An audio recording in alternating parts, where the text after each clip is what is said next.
We are in a period where conspiracy theory is flourishing. There has been an explosion of conspiracy theories. Conspiracy theorists are having a field day. It's like Christmas for conspiracy theorists. Countless conspiracy theories. It feels like there's more of this out there than there has been. Why are there so many of these people? Conspiracy theories are a great American pastime, and not all of them are on the right. There's plenty on the left as well. They could be from the far left, they could be from the far right, they could have unconventional, deranged theories. They had very much gone down the kind of rabbit hole of conspiracy thinking, all kinds of ideas, the world is not as it seems, and so on. That's a very American preoccupation. Conspiracy theories are not new. Conspiracy theories have been woven into the fabric of American society since before the signing of the Constitution.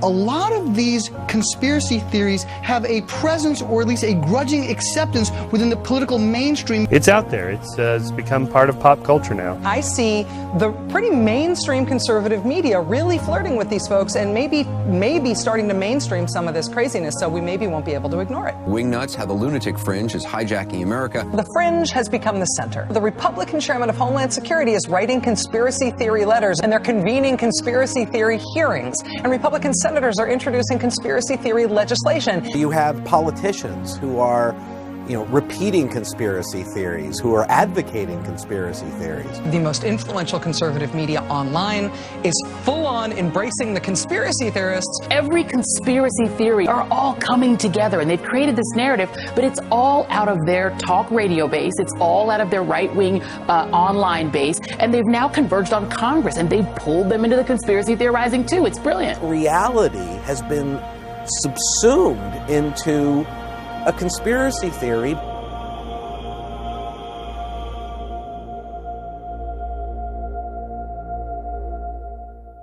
Conspiracy theories are widely publicized in books, magazines, TV shows, movies, and online. Odds are, you're even a conspiracy theorist. Their profound popularity has undoubtedly attracted significant media attention. However, as you will see, the majority of the mainstream coverage concerning conspiracy theories is typically negative, incredibly biased, and disturbingly void of logical, objective analysis. The conspiracy theory term is the establishment's most effective method to dismiss legitimate inquiries, control the parameters of debate, condemn the criticism of authority, deceive the public, and conceal the truth. Are there definitions that we can lay out here? Where does somebody go from asking a legitimate question to becoming a conspiracy theorist?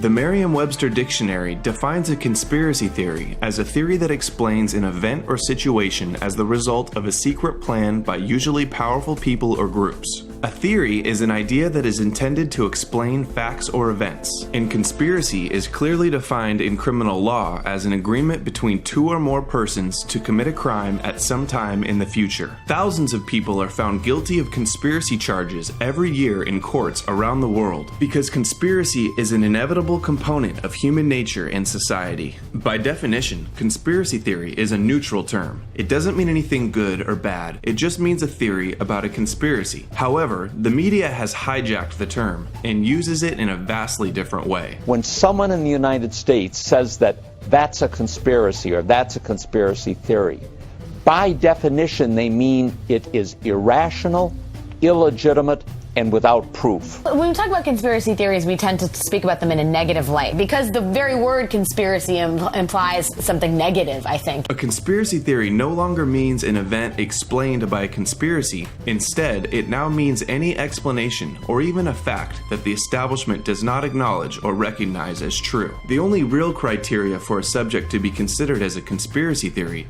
is for it to be characterized as one. Of course, not all conspiracy theories are created equal. Some conspiracy theories lack in facts and credibility, while others are unquestionably legitimate and deserve further examination. They vary widely in supporting evidence and plausibility, but each claim should stand on its own merit. Nevertheless, the media broadly paints them all with the same conspiracy theory brush, lumping them all together and dismissing them as ridiculous, baseless fantasies by merely mentioning the conspiracy theory term. This is a conspiracy theory in search of a conspiracy. I'm sorry to kill your conspiracy theories, but that is what happened. He's putting together these conspiracy thoughts, and I'm asking you if you agree. They use the term conspiracy theorist to essentially shut down any dissent to really shut down any analysis of what the government is telling us. He said the government should call anybody who stands against them a conspiracy theorist.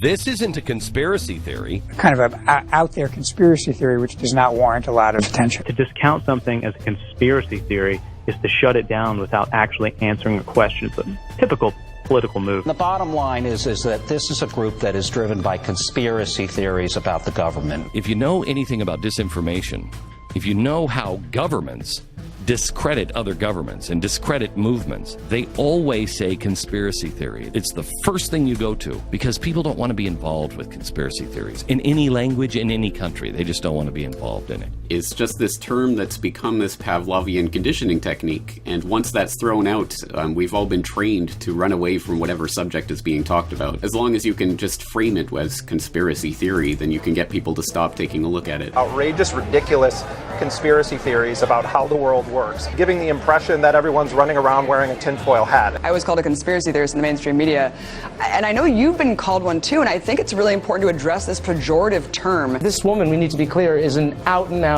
lunatic. She's a conspiracy theorist. Telling the truth is not a conspiracy theory. It's just such a cheap shot to shut down debate and critical thinking. The talk show host is Alex Jones. He's a conspiracy theorist. He's kind of like the guru, the king of the conspiracy theorists. He's considered legit among the crazies. Alex Jones, king of the conspiracy theorists. Conspiracy theorists, you relish the word. The king of conspiracy, radio show host Alex Jones. I'm not the king of conspiracy, I'm the king of reality. Conspiracy theorist Alex Jones. Conspiracy theorist Alex Jones. Conspiracy theorists and conservative radio hosts like Alex Jones. They just marginalize him by calling him a conspiracy theorist. I don't know what he is, except a conspiracy theorist. All you've got is shooting your mouth off with that cliched term. They go, you're a conspiracy theorist. They use it as a crutch when you're not intellectually informed. What we have here is a conspiracy theory. Mr. Barrett is a conspiracy theorist. He runs conspiracies. The lamest excuse for an attempt to debunk a conspiracy story that I've ever heard. This guy has absolutely no grasp of any of the evidence. So rather than arguing the evidence with us, they have to attack the messenger. And so he starts claiming that I have a website that has information about conspiracies. And he uses this pejorative term, conspiracy theorist, to try to say that don't listen to what I say. This has nothing to do with the actual evidence of the event that we're talking about. And the reason that he's distracting you and trying to divert your attention away from this case is because that he knows he doesn't have a case. The only response they had was, oh, that's a conspiracy theory. That's literally the best way to not argue someone on a point or facts. If you discount it as a conspiracy theory, everyone's brains turn off. They say, oh, it's a conspiracy theory. And even questioning the most basic understanding of things, a 4-year-old would question things. And if you question it You're at crazy. all, you're crazy, un-American, and, totally disenfranchised. I just don't understand the hatred for the country. I don't get the hatred for the country, Bo. Most of these people buy into this. They just hate the country. It's just something that people have to be negative. Whether or not you know who did it and why is not the question to me. Right. You can actually say, as an American, I don't believe the official story. Right. And still be crucified as a kook, talentless, and somebody who doesn't deserve to be in the country. Move is what people would say to me. Why don't you move? There's a certain political etiquette, I would call it, about what is proper to discuss and not proper. And if it's too difficult, it becomes over the pale. It becomes conspiracy nut stuff. It's not just the information you put out, it's even asking the question, which is not permitted. I ask questions, and what perturbs me is that you don't get answers. Nobody wants to talk about it. This event that changed our entire history of our country, why aren't we allowed to discuss it? Why aren't we allowed to ask questions? The moment you do, you get a reaction like he gave me. How dare you? How dare you question your government? In this country, I thought before, and it was good to ask questions. It was Challenge authority. Challenge authority. But now apparently we've changed to where you're not allowed to challenge authority. You have to accept what the government tells you, keep your mouth shut, and stay in line. Well, that's not the America that I served as the military. If someone wants to dig deeper and not accept the government's analysis at face value, they're considered almost un-American. The overwhelming majority of Americans don't believe the official story, yet anyone who questions it is labeled fringe, a conspiracy theorist. And we're not even saying what happened. We're questioning things. We're questioning based on reality and statistics and facts and information. They won't even listen to them enough to see if what they're saying is true. And that's really sad, but it's dangerous.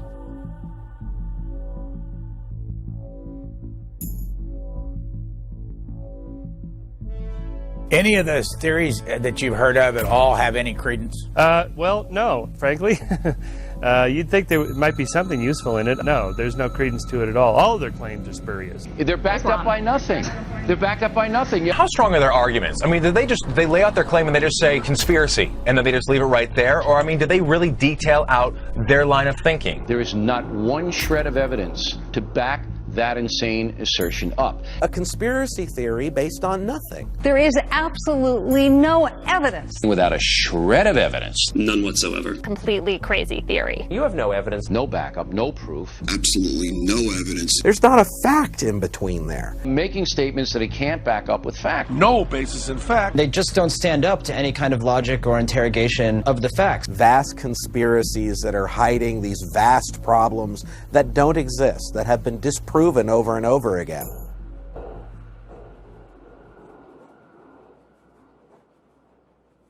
That preposterous theory that's been disproven time and time again. We lined up all of their claims in our special issue and knocked them down one by one. It's all been hackneyed and pulled apart and thoroughly debunked. Conspiracy theories, which are not true. Don't give me the conspiracy bullshit. Come on, you're a more intelligent man than that.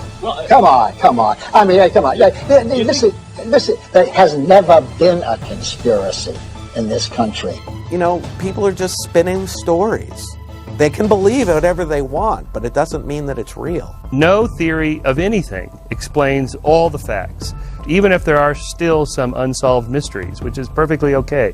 We have to have a certain tolerance for ambiguity. We can't explain everything. Not everything is a conspiracy. Some things just are what they appear to be. That usually tends to be the reality of things.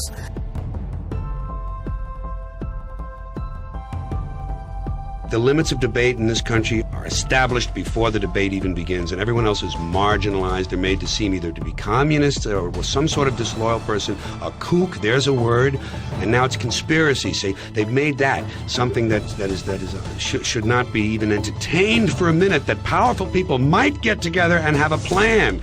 Doesn't happen. You're a kook. You're a conspiracy buff. The mainstream media's agenda is clear. They want you to believe that conspiracies don't exist, the world is exactly like they say it is, and anyone who disagrees is to be marginalized, mocked, and shamed. True investigative journalism would genuinely examine the evidence, rationally debate the issues, and logically come to conclusions. But instead, the corporate mainstream media shamefully resorts to deceptive tactics, incessant ridicule, and hostile name-calling. They're a bunch of nutcases. Nutty conspiracy garbage? Only those considered nut jobs question the official conclusion. They're marginal nuts. These nuts are still in the shadows, Mike. A lie that wallows in the shadows like this kooky conspiracy theory. This was just kooky people.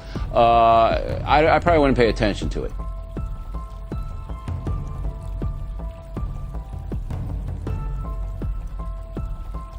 There have always been crazy people who gravitated, if they have schizophrenia, who gravitate toward conspiracy theories. Crazy nut jobs have always been there. All right, the evidence is overwhelming to you because you're a conspiracy nut. He's considered a crank and a kook by most academics. Some nutty college professors are trotting out that nonsense, and apparently some Americans are buying it. Most people think you're a nut. Most people think your views are not even worth listening to. Conspiracy nuts.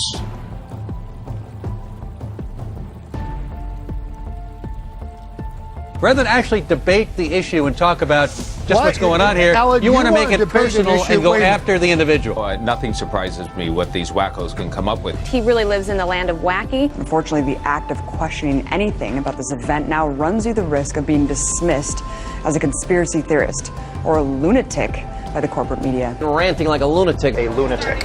An absolute, diehard, insane lunatic.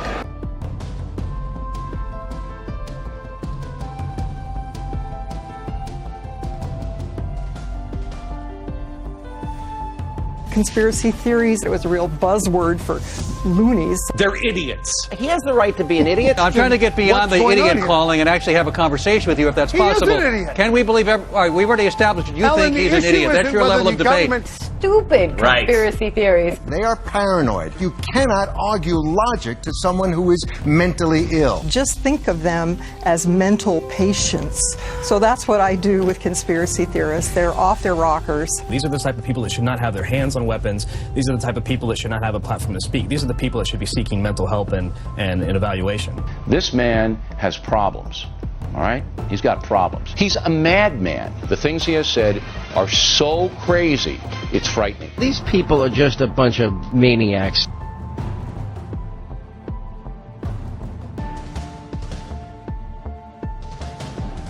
The question is why? Why do people believe these things? Yeah, I spent all day today talking to scholars and academics who have studied conspiracy theories. These are people who are inclined to believe that the government is out to get them anyway. The media is in cahoots with it. These aberrant thoughts about how the government is out to pull the wool over our eyes, if you will. I always believe it's to exercise a level of intelligence over other people, like they know something that you don't. I think you're right. I think it's people who are looking for drama, who have general angst in their lives. They have very little to talk about that's interesting. They feel like they are part of some enlightened fight against the establishment. You see them come to life. They become animated when they talk about these theories and that they're going to persuade me to change my mind into belief.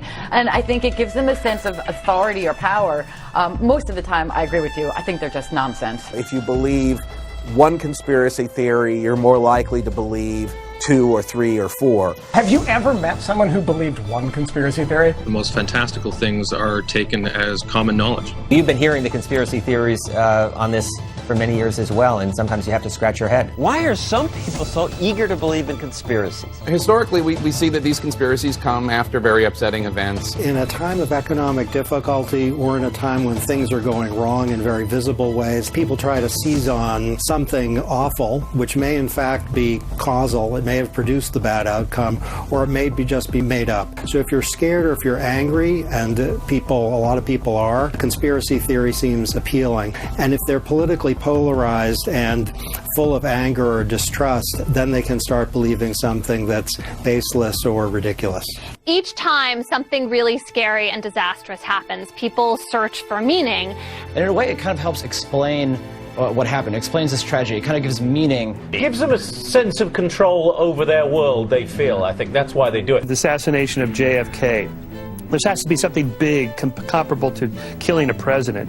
Lee Harvey Oswald acting alone, a lone nut, a nobody, that doesn't jive. That feels better to most people. People hate thinking about, in a flash of an eye, terrorist bombers can come in and crash into the World Trade Center. They would rather see that, oh yes, there was always a system. There was always some overriding explanation that can let us make sense of the world. People always want to believe that there's a more powerful explanation for these things. It's not just something went wrong or there's evil people in the world. They want to believe that somebody's more in control, even if it's somebody who they don't like. They want to believe that somebody's sort of pulling the switches. The important thing is to draw a line between people who are fringe groups who believe, for instance, that everything bad that happens in America is part of a massive conspiracy, including September 11th was an inside job, and people who are obsessed about the Kennedy assassination.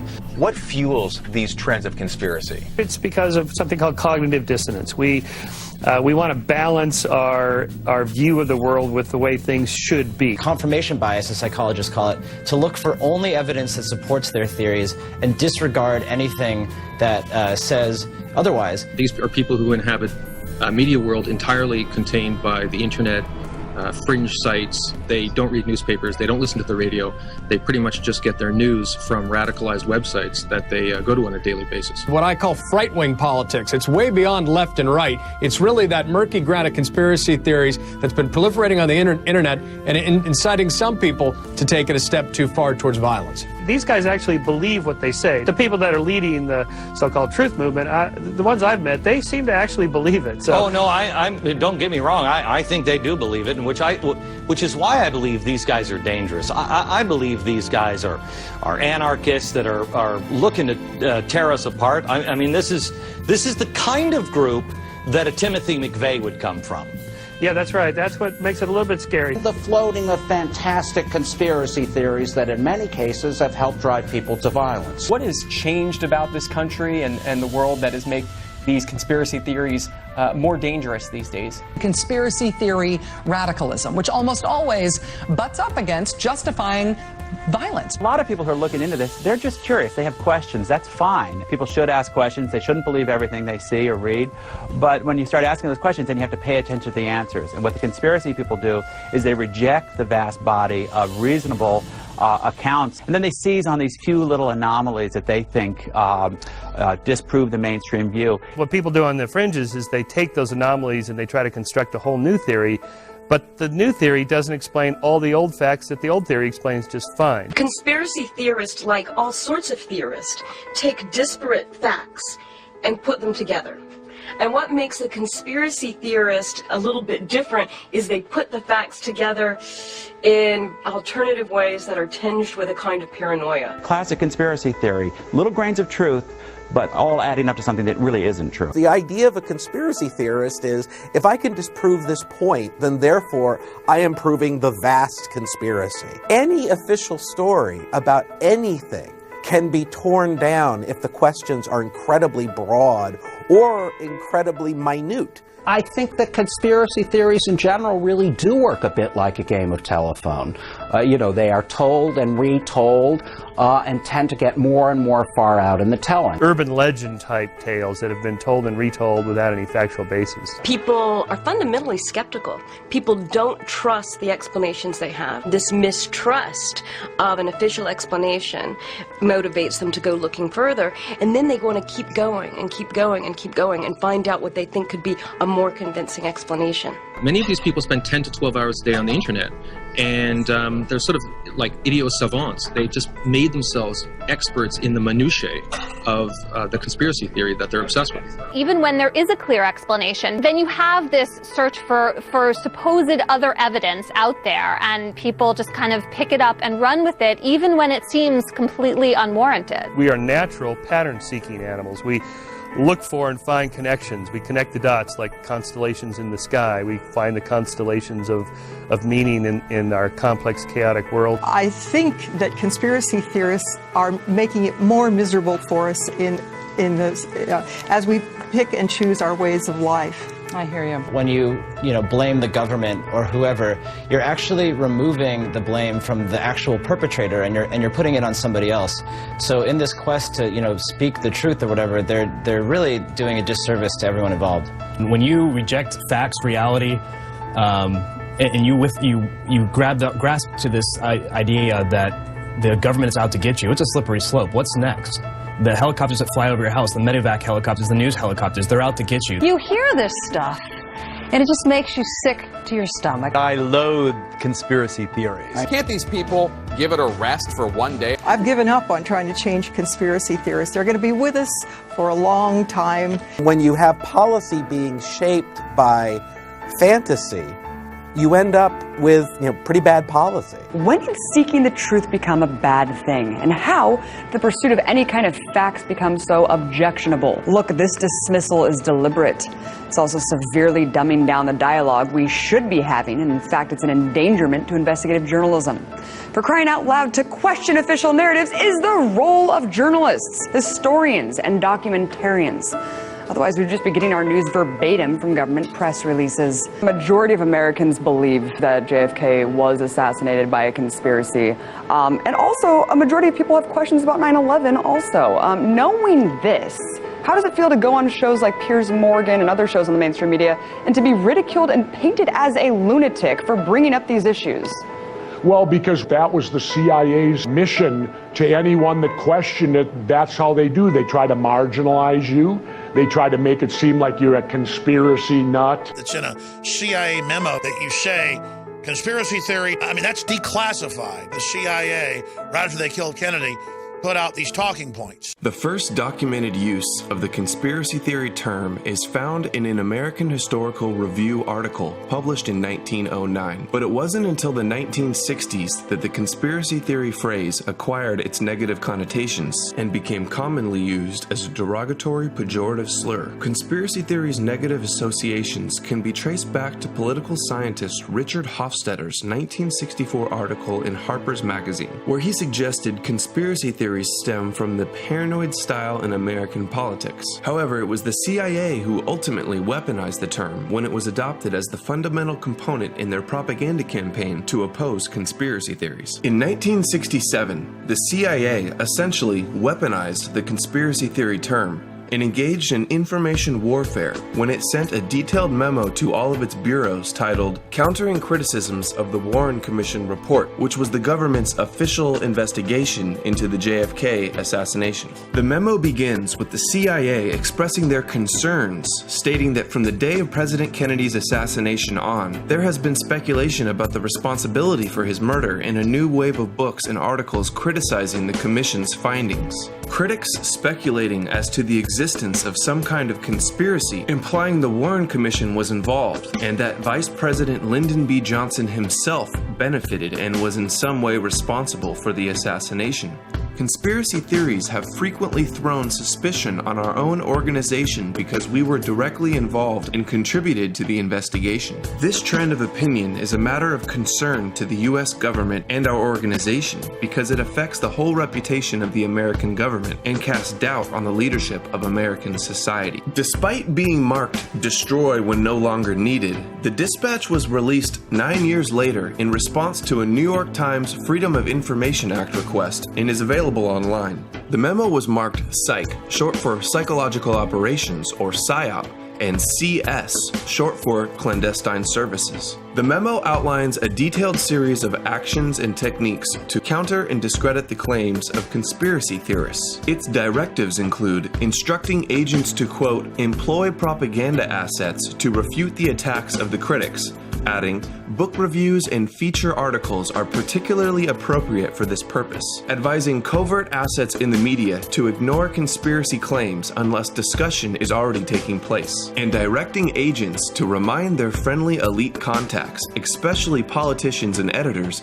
of the Warren Commission's integrity and urge them to use their influence to discourage unfounded and irresponsible speculation. CIA document 1035-960 further outlines additional talking points to counter conspiratorial arguments, stating, the following arguments should be useful. Claim the charges of the critics are without serious foundation and based on unreliable eyewitness testimony. Claim that it would be impossible to conceal such a large-scale conspiracy. I don't believe in conspiracies because nobody keeps anything secret.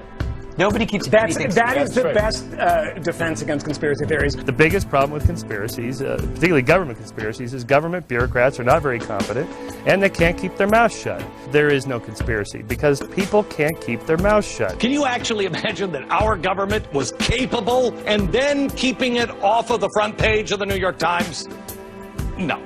It would be a conspiracy of thousands of people all over the world. Wouldn't it leak? Wouldn't some of those people be eager to talk about it? Wouldn't we in the media love to put it on the front page? Wouldn't it be a big headline? Don't you think that the fact that it's not on the front page means it's probably not true? And they look at me and they just don't believe. I don't convince them. If something like this was going on, I promise you, someone would be blowing the whistle. Claim that further speculative discussion only plays into the hands of the opposition. Billionaire businessman Mark Cuban, the owner of the Dallas Mavericks basketball team, is putting up money to distribute a 9/11 conspiracy film, and it's awful, you know that. The film is going to be used by American haters all over the world, and decent people should be outraged. It's not a free speech argument. It's basically you give the enemies of America all over the world who play to uninformed bigotry, you give them another tool in which to hurt America. What bothers me more is the jihadists and those in the other parts of the world are going to use it and also point to Mark Cuban and say, look and see what happened. The Americans did it to themselves. We're innocent. We didn't do anything. Blame the Jews. Blame America. Yes, free speech, but I got to tell you something. This will be used by America's enemies as propaganda. This is dangerous propaganda. It would not have happened in World War II. This is going to get Americans killed.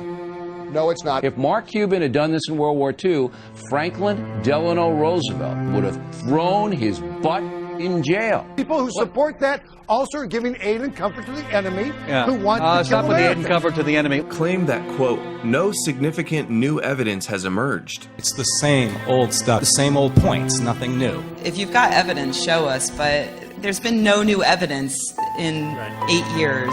Go away. Sorry. Accused theorists of falling in love with their theories. They are too ideologically and, I think, emotionally satisfying to the people who espouse them. Claimed conspiracy theorists are wedded to their theories before the evidence was in. Conspiracy theorists take those facts and unwind them on the basis of an original belief. Conspiracy theories work backwards. Accused theorists of being politically motivated. The far-left fringe has embraced the conspiracy theory that elements of the U.S. government carried out the attacks on 9/11. It's unbelievable, but that's what they're saying. Why is the far left putting military and all Americans in danger? The left's going to go nuts over it like they did with Michael Moore. All right, Mr. Liberal, why don't you get to your point instead of being a little snotty, left-wing radical? Go ahead. This is also not a left-right issue. Let's sit down and talk. Alex Jones is behind this movie is a right-winger, by the way. This is not left-right. You're trying to create a partisan wedge to keep people in the partisan left-right paradigm. Accused theorists of being financially motivated. I get that the guys who sell this stuff for a living have a reason to sell this stuff. There's always going to be a very, very, very exciting market for these things. There is money to be made in feeding the ragged edge of America's long-standing conspiratorial mindset. And, I'm sure it's good for business. These guys have a good racket going. It's always the end of the world, but not quite yet. Subscribe for 1 more month, because then it'll be the end of the world. Only $19.95, and yes, you can pay in gold. The government and media continue to rely on the conspiracy theory pejorative label, paired with the psyop tactics found in this memo, to dismiss conspiracy allegations to this day. The CIA's strategy to make conspiracy belief a target of ridicule and hostility is arguably the most successful propaganda campaign in modern history. The government's network of covert propaganda assets and friendly elite contacts referenced in this document were partially brought to light in a 1975 congressional investigation into government agencies' intelligence activities. The hearings, known as the Church Committee, were investigating the intelligence activities of the CIA, NSA, and FBI after illegal surveillance activities surfaced during the Watergate scandal. Do you have any people being paid by the CIA who are contributing to a major circulation American journal? We do have people who submit pieces to American journals. Do you have any people paid by the CIA who are working for television networks? This, I think, gets into the kind of getting into the details, Mr. Chairman, that I'd like to get into in executive session. The investigation revealed that the CIA was paying bribe money equivalent to $1 billion adjusted for inflation under the table to heads of major media companies, editors, and reporters to act as gatekeepers and propagandists for the establishment. The Commission's final report determined that, quote, the CIA currently maintains a network of several hundred foreign individuals around the world who provide intelligence for the CIA and at times attempt to influence opinion through the use of covert propaganda. These individuals provide the CIA with direct access to a large number of newspapers, periodicals, scores of press services and news agencies, radio and television stations, commercial book publishers, and other foreign media outlets. In 1977, Pulitzer Prize winner Carl Bernstein shined further light on the CIA's propaganda network in his Rolling Stone article titled The CIA and the Media. The article exposes how America's most powerful news media worked hand in glove with the CIA and that the Church Committee actually played a part in covering it up. After leaving the Washington Post, where he uncovered the Watergate scandal with partner Bob Woodward, Carl Bernstein spent 6 months investigating the relationship between the CIA and the media. His findings revealed that for the last 25 years, the CIA built a network of over 400 covert propaganda paid operatives, secretly spread throughout influential positions in the mainstream media, including the Associated Press, Reuters, UPI, ABC, NBC, Newsweek, and the largest newspaper and magazine publisher, Hearst, adding, quote, by far the most valuable of these associations, according to CIA officials, have been with the New York Times, CBS, and Time Incorporated. At CBS, we had been contacted by the CIA. As a matter of fact, by the time I became the head of the whole News and Public Affairs operation in 1954, ships had been established, and I was told about them and asked if I'd carry on with them.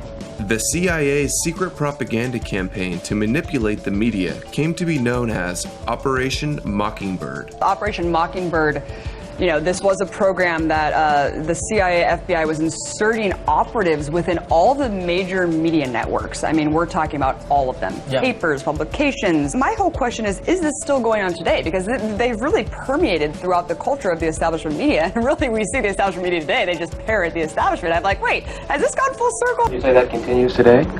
Well, yeah, I would think probably for a reporter it would continue today, but because of all of the revelations of the period of the 1970s, it seems to me that a reporter's got to be much more circumspect in doing it now, or he runs the risk of at least being looked at with considerable disfavor by the public.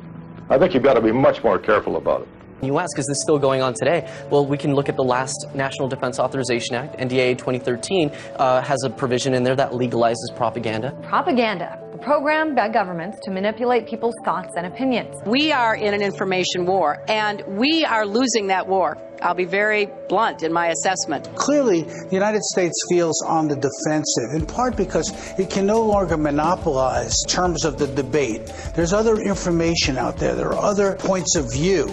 And those points of view are profoundly damaging to a country that believes that its point of view is the only point of view. The First Lady of the United States recently addressed concerns about internet. She said we're all going to have to rethink how we deal with the internet. There are a number of serious issues without any kind of editing function or gatekeeping function. She said what the problem with the internet was just getting started back in those days, is that there are no gatekeepers. Think about that. There are no gatekeepers. She wants gatekeepers on the free flow of information. 1995 was also on a 93 memo. Clinton administration feared internet's ability to democratize news. It says, the new media is here. We've got to control info. We can't let the public have access, these are quotes, to free information. This attack on free speech is happening because the old dinosaur media, the state-run media, is in free fall.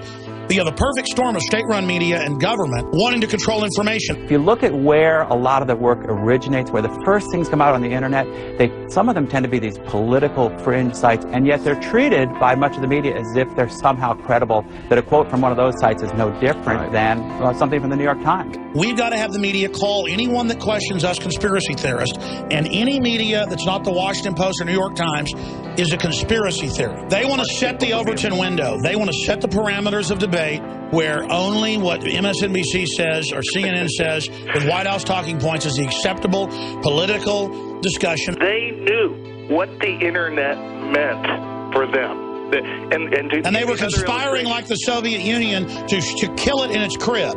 The great story here for anybody willing to find it and write about it and explain it is this vast right-wing conspiracy that has been conspiring against my husband since the day he announced for president. This is not our opinion or a conspiracy theory like Hillary puts in your mind, just a denial button people can push. They release this on the Clinton official presidential library website. Despite the media and government's outright condemnation of conspiracy theories, the public is becoming increasingly skeptical of the government and the mainstream media. It's hardly breaking news that the public has soured on the media, but the latest figures are truly sobering. 80% of Americans believe TV and newspaper reporters are dishonest and unethical, according to a Gallup poll. 80%, putting them barely ahead of car salesmen and members of Congress. Faith in American institutions is at an all-time low. We've told you this for years now. According to a new Gallup poll, American distrust of the news media reached an all-time high this year. The establishment openly admits they fear the alternative information provided by independent news online because it threatens the corporate media's monopoly over information. In recent decades,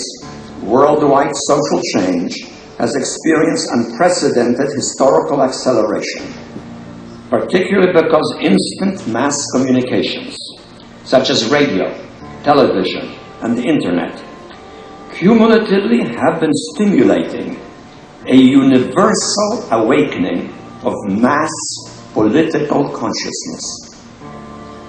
The resulting widespread rise in worldwide populist activism is proving inimical is proving inimical to external domination of the kind that prevailed in the age of colonialism and imperialism. Persistent and highly motivated populist resistance of politically awakened and historically resentful peoples to external control has proven to be increasingly difficult to suppress. In earlier times, it was easier to control 1 million people, literally. It was easier to control 1 million people than physically to kill 1 million people. Today, it is infinitely easier to kill 1 million people than to control 1 million people. It is easier to kill than to control.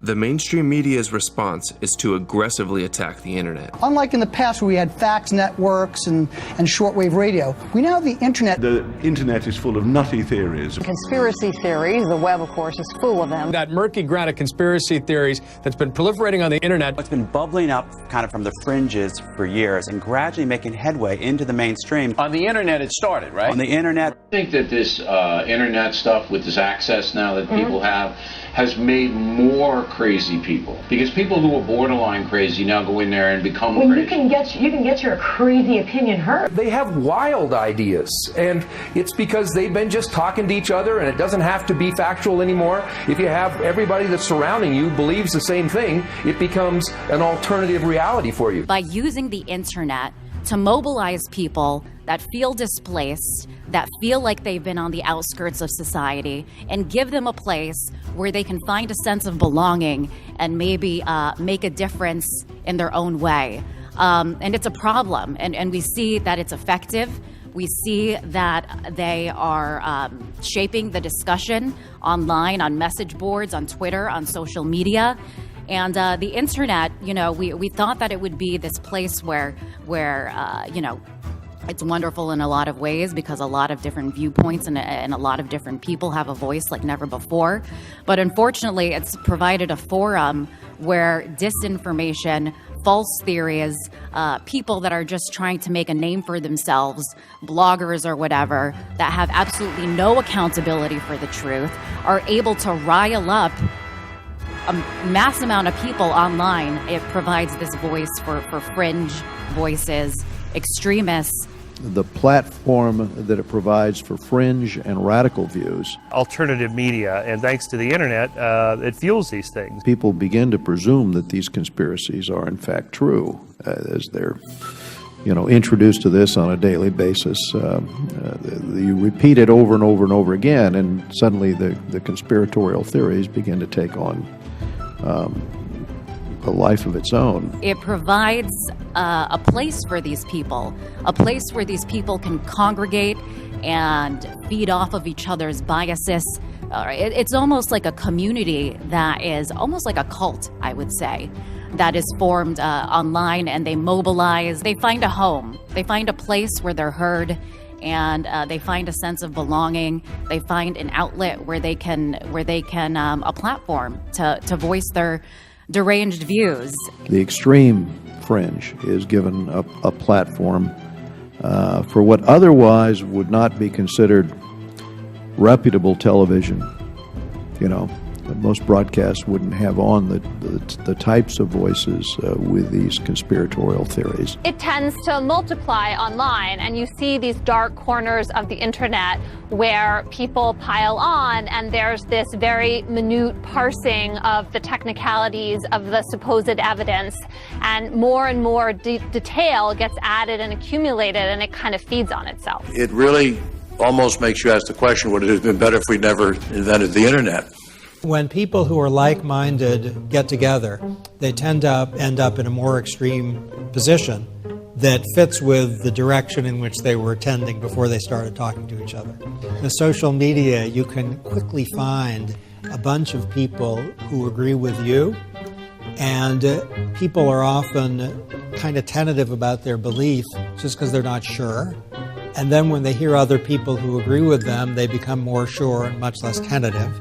The fact that you can find like-minded others in a heartbeat, that's a problem. The establishment's solution to this terrible conspiracy theory problem was revealed by this man, Harvard law professor Cass Sunstein. In 2008, shortly before being appointed by Obama to the cabinet-level position commonly referred to as the Information Czar, Sunstein published an essay out of Harvard Law School titled Conspiracy Theory. He prefaces the 30-page white paper with a warning that those who subscribe to conspiracy theories may create serious risks, including risks of violence, and the existence of such theories raises significant challenges for policy and law. He writes that his objective is to understand the mechanisms by which conspiracy theories rise, spread, and prosper, whether to ignore or rebut a conspiracy theory, and to understand how such theories might be undermined, and to offer recommendations for governmental actions. Sunstein begins with the claim that conspiracy theorists typically suffer from crippled epistemology, meaning they know very few things and what they know is wrong, and that they only hear the conspiratorial accounts. He doesn't provide any footnote or evidence that conspiracy theorists are more likely than others to get their news exclusively from one source, but he uses this false premise as his justification to rationalize his authoritarian proposals. Sunstein's admitted goal is for the government to eliminate conspiracy theories, but claims they will only do so if it improves social welfare. He considers several startling policy responses to dampen the supply of conspiracy theories,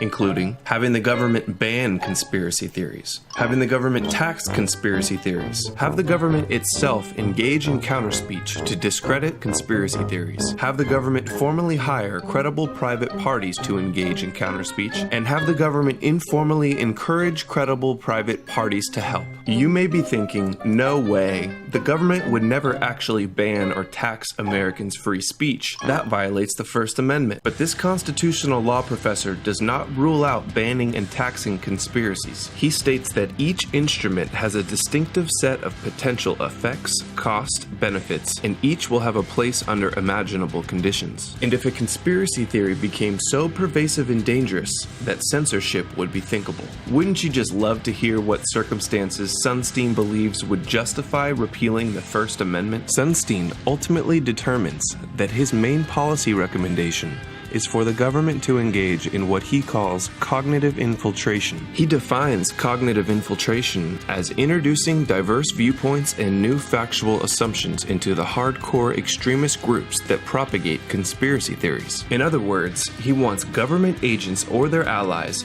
acting either virtually or in real space, and either openly or anonymously, to undermine the crippled epistemology of those who subscribe to conspiracy theories by planting doubts about their theories and thereby introducing beneficial cognitive diversity. Sunstein suggests that government agents and their allies enter chat rooms, online social networks, or even real space groups and attempt to undermine conspiracy theories by raising doubts about their factual premises, casual logic, or implications for political action, adding that government officials would participate anonymously or even with false identities because government cannot be seen to control the independent experts. Although government can supply these independent experts with information and perhaps prod them into action from behind the scenes, but too close a connection will prove self-defeating if it is exposed. When confronted about his Orwellian proposals by independent journalist Luke Rudkowski from We Are Change, Sunstein played dumb and claimed he didn't remember the article, implied that he didn't really write those things, yet he refused to retract his statements and said he's just focused on doing what his boss, the president, wants him to do. Where you openly advocated government agents infiltrate activist groups of 9/11 Truth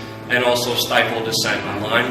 I was wondering, why do you think it's the government's job, or why do you think the government should go after family members who have questions about 9/11, responders who were lied to about the air, survivors whose testimony commits, and also government whistleblowers that were gagged because they released information that contradicts the official story? Why do you think the government should do that? I think, as Ricky said, I've written hundreds of articles, and I remember some and not others. That one I don't remember very well. I hope I didn't say that. But whatever was said in that article, my role in government is to oversee federal rulemaking in a way that is wholly disconnected from the vast majority of my academic writing, including that. So I know that I'm just asking because you may be the next Supreme Court justice, if I'm allowed to point to, and you did write those things, and that's why I want to bring them up to you. So all I can say is there are a lot of things that I've written, I guess, and there are even more things I've said to have written. And I may agree with some of the things I've written, but I'm not exactly sure. Focus on what my boss wants me to do. I just want to know, is it safe to say that you retract saying that conspiracy theorists should be banned or taxed for having an opinion online? Is it safe to say that? I don't remember the article very well, so I hope I didn't say either of those things. But you did, and it's written. Do you retract them? I'm focused on my job. So you're not retracting that? Do you still believe that? Do you still believe that people shouldn't have freedom of speech? Thanks very much. Yeah, I'm happy to talk about this, by the way. I can go on the record. He's the man who wrote about it. So Cass, do you still believe in the Joseph Goebbels approach? Please don't. Please don't. I'm asking a question. I know, but you're I'm asking a question. Just, you get, it's the job of a journalist to ask questions. Sunstein then runs away from the question like a coward. Pretending he doesn't remember the article is a bold-faced lie and an insult to our intelligence. The paper was already receiving a great deal of criticism at the time, and he even released a book shortly after titled Conspiracy Theories and Other Dangerous Ideas, where he expanded on the paper. He should have just named his book Dangerous Ideas by Cass Sunstein, because nothing is more dangerous than promoting government censorship in covert propaganda. But when someone calls Sunstein dangerous, it's all a big joke to him. The great quote, which is on the back of Cass's book, it's from Glenn Beck, and it says, Cass Sunstein is the most evil man, the most dangerous man in America. Bravo. You can't do better than that for an introduction. Despite the Orwellian policies in Sunstein's paper and the government's long history of secretly manipulating the media, any accusation that media figures may be covert government agents is dismissed outright. Changing the mind of conspiracy theorists is often very hard to do. It's true, and here's why that's a lie, and you're part of a conspiracy. And so it ended up that when you gave them evidence to the contrary, they believed the original theory even more. Conspiracy theorists believe that the agents of the conspiracy have unusual powers, so that apparently contrary evidence can be seen as a product of the conspiracy itself. They assume that's all just, government plants or something. It's hard to fix it because it has a self-sealing quality. Anything can be folded into the original conspiracy. Of course, the denial is part of the conspiracy.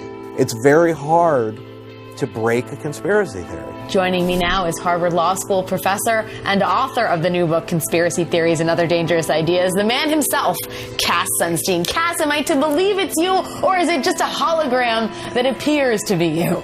Well, it's me, but of course I would say that. Right, exactly. In your book, you write about just how hard it is to debunk conspiracy theories, because those who believe in them, and I will quote you, are unlikely to give respectful attention to the debunkers who in their eyes may after all be agents or dupes of those responsible for the conspiracy in the first place. Sunstein criticizes conspiracy theorists for suspecting that people in the media are government agents, yet that is exactly what he is proposing. His hypocrisy is astounding. Sunstein's recommendations for the government to cognitively infiltrate conspiracy theory groups online with government propaganda was evidently put into place by the United States Defense Advanced Research Projects Agency, DARPA. In 2011, DARPA unveiled its Social Media and Strategic Communication program with a solicitation on fedbizops.gov for innovative research proposals and emerging technologies to improve its methods of detecting and conducting propaganda campaigns in social media. Through the program, DARPA seeks to develop tools to help identify misinformation or deception campaigns and counter them with truthful information, reducing adversaries' ability to manipulate events. They are basically asking for new technologies to carry out Cass Sunstein's call for cognitive infiltration of conspiracy groups. However, the concept of manipulating public opinion with online propaganda did not originate with Sunstein. It is a common propaganda tactic practiced by governments and corporations around the world. It has been reported that Israel pays college students to promote the Zionist agenda. China pays commenters to spin bad news to shape public opinion. Russia also also has their army of trolls. Even Canada is involved. So is it okay to have the government monitor social media conversations and then to wade in and correct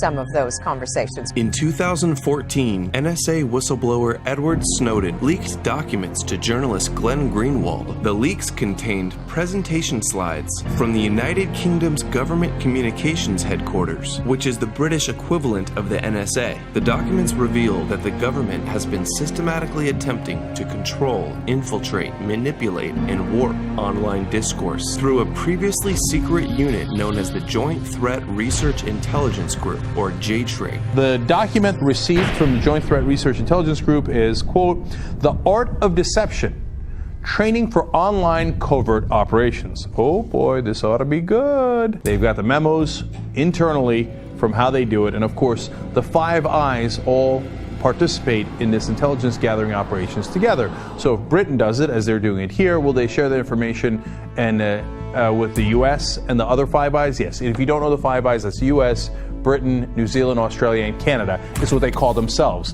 It's their intelligence groups working together. Hey, what can you do in Britain? What can you do in Australia and America? How can we violate each other's laws without having to do it ourselves and get our hands dirty? In this case, they do it with propaganda. And people have crazy conspiracy theories. They have a manual for how to do it. Using online techniques to make something happen in the real or cyber world. Information ops, influence or disruption, technical disruption, known in GCHQ as online covert action, the 4 Ds: deny, disrupt, degrade, deceive. Under the title Online Covert Action, the documents detail a variety of means to engage in influence and info ops, as well as disruption and computer net attack, while dissecting how human beings can be manipulated using leaders, trust, obedience, and compliance. In other words, they have a manual on how to get you to bow your head. And one of the keys to that is to get trusted leaders in the media to say, no, this is right, the government is right, now everybody comply. In this slide, you'll see highlighted conspiracy stories, plant some of those online, etc. Use, on the right-hand side, you see hindsight bias, confirmation bias, anchoring and priming targets to believe a certain thing, and then confirm their bias already, etc. They have all these psychological tactics to get you to believe things that aren't true. But my favorite is at the bottom there. Propaganda. Branding, marketing. They know they're doing propaganda. They have a manual that says do propaganda in the media. And one of the things they do is they get thought leaders in the media to totally agree with the government, use compliance, obedience, and social networks. This is Propaganda 101 manual. We've literally got it now. Now we know exactly what the government's up to. So when you see this online, know that that's exactly where it comes from. It's scary stuff, man, that this is what our government is now doing. The British government and all the Five Eyes that cooperate with them. Big Brother is here, and he's got some unbelievable propaganda headed in your direction. The establishment has been waging war on conspiracy theories and the truth for decades, and the media and internet have been thoroughly infiltrated. It's literally a conspiracy against conspiracy theories. Two of the biggest conspiracies the establishment attempts to dismiss by labeling conspiracy theory are the New World Order global government conspiracy and the 9/11 attacks.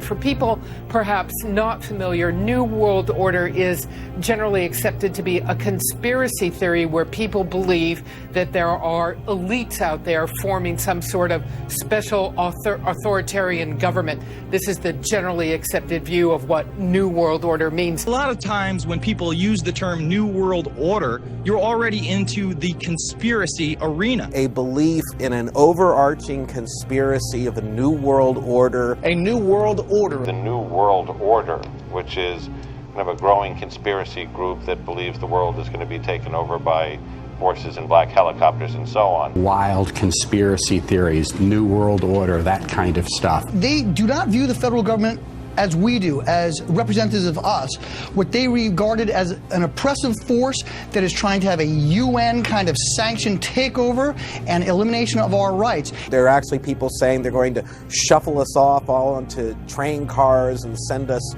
to work camps.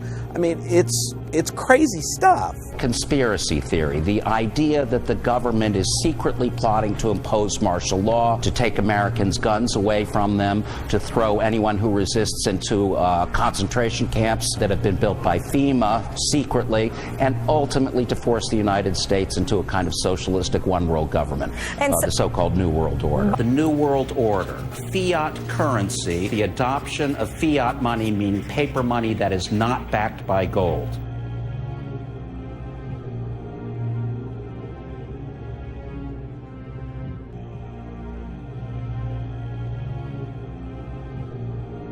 Many people in the Patriot world trace that conspiracy, that alleged conspiracy, to the formation of the Federal Reserve in 1913. One of the biggest warnings that Thomas Jefferson gave after they set up the Republic was watch out for the banks. The minute they start controlling the money supply, they will have tremendous power, and they will wield that power to squash democracy. The worst possible outcome, unfortunately, is the one we have right now. The question is, do we all work for central bankers? That's what I want to address to our guest tonight. Is this global governance at last? Is it one world, the central bankers in charge? Aren't we all just living and dying for what the central banks do? Well, of course we are, because if we look at the economic data, there's nothing to get excited about in that. What should be the proper relationship between a chairman of the Fed and a president of the United States? Well, first of all, the Federal Reserve is an independent agency, and that means basically that there is no other agency of government which can overrule actions that we take. Is the Federal Reserve a conspiracy theory? A lot of people in Washington are starting to believe that. I don't think so. It's a long-standing institution that's designed to stabilize the economy, and whether it makes mistakes or not, works or not, it's not a conspiracy. Tell that to some members of Congress. The Fed is an independent institution, which means that it's not subject to Congress. The president doesn't have oversight of the Fed. The Fed is a separate entity. Who has oversight of Janet Yellen? Janet Yellen is principally the person who has oversight of Janet Yellen. We just want to let you know the New World Order has no legitimacy, and that we as a people are not afraid, and we are waking up to the robber barons and the big banksters who are looting this economy with the Federal Reserve. Well, we have mega banks that are getting $85 million a month of U.S. taxpayer money. Most of it goes to Europe and England.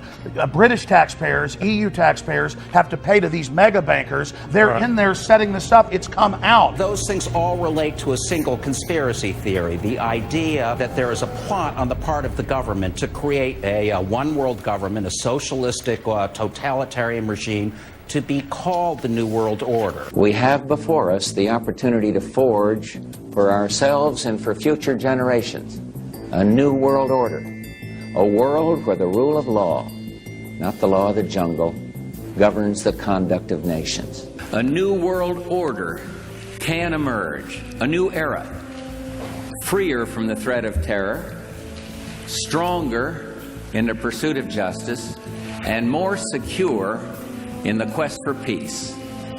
An era in which the nations of the world, East and West, North and South, can prosper and live in harmony. What is at stake is more than one small country.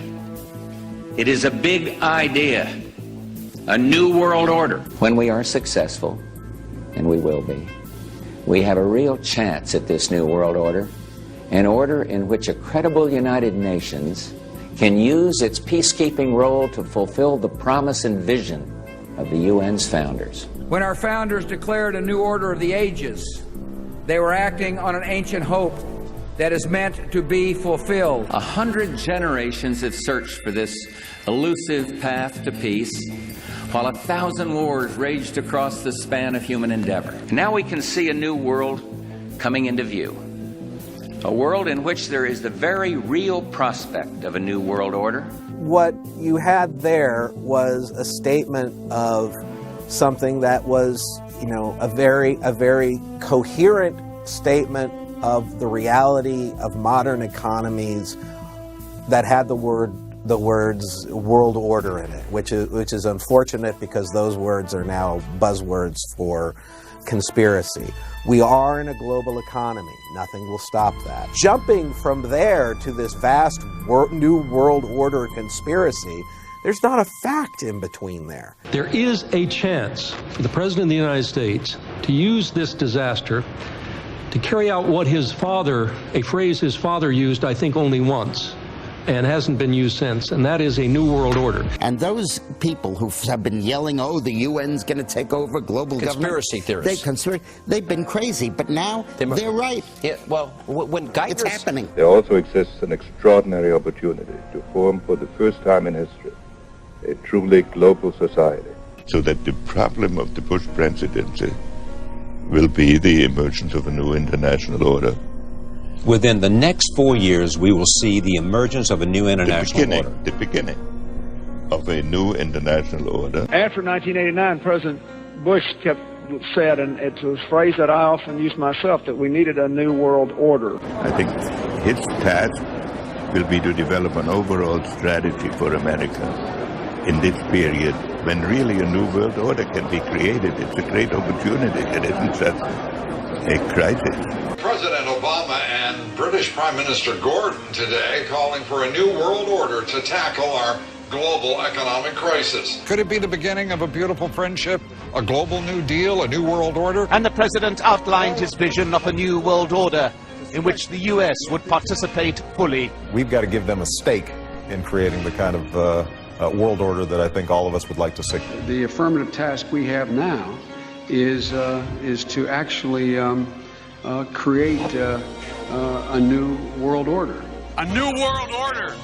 Never before has a new world order had to be assembled from so many different perceptions or on so global a scale. And this present window of opportunity during which a truly peaceful and interdependent world order might be built will not be here for too long. Already there are powerful forces at work that threaten to destroy all of our hopes and efforts to erect an enduring structure of global cooperation. David Rockefeller admits to building a new world order in his book Memoirs, chapter 27, titled Proud Internationalists, where he writes, quote, Some even believe we are part of a secret cabal working against the best interest of the United States, characterizing my family and me as internationalists, and of conspiring with others around the world to build a more integrated global political and economic structure. One world, if you will. If that's the charge, I stand guilty, and I am proud of it. Proud internationalist. Rockefeller, come back. We don't want your new world order, you know? Rockefeller, we know what you're doing. We know what you're doing to the world. Rockefeller, your new world order will never come in. You're running out of time. We don't want your world government. Leave Chile right now. Your world government will fail. You guys think you guys can run things. You can't. I'm telling you right now, national sovereignty will prevail. You guys will never have a new world order. I'm just here to deliver that message right here. It's not so much as a sinister conspiracy, it's just knowledge is out there. If we look for it, you'll realize that our national sovereignty is under threat. I see it's a conspiracy in the sense that some people believe in globalism, some people believe in the North American Union. I don't. It used to be more secretive. You know, the New World Order was talked about 30 or 40 years ago, and nobody would say it out and open. Now they talk about the New World Order, so it's not as secretive and it's not as conspiratorial as it was 50 or 60 years ago. People believe in internationalism, and I think they're very sincere. They just think the world would be better off if we had one world government. Right. I don't. I mean, I don't even like the size of our federal government, let alone one world government. I want government to be local. Now, I risk sounding like a conspiracy theorist, but it's no longer a theory. What I'm about to say is fact. The secret organizations of the world power elite are no longer secret.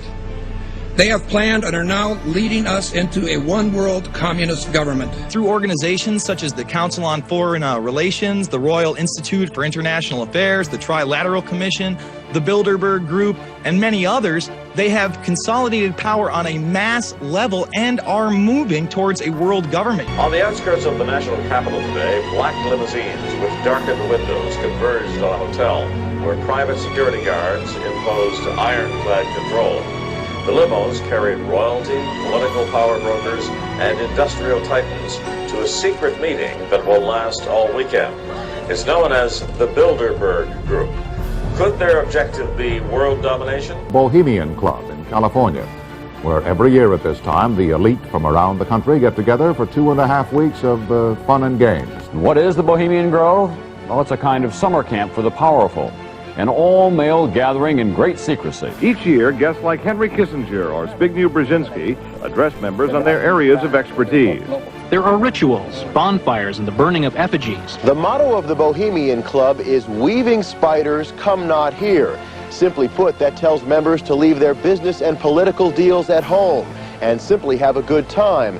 But some people say with this much power and this much money located in one place, there is more to the Bohemian Club than campfires and canoeing. Major decisions are being made there outside of the democratic processes. So this is one of the main meeting houses. There is a very pro-world government, anti-national sovereignty sentiment running through it. And so they bring the media, the top Hollywood people together, the head of banking, the academia, with government. And basically, it is a huge networking event where they try to cement this global agenda. I consider yourself a Catholic, but what happens when you worship Moloch at the Bohemian Grove?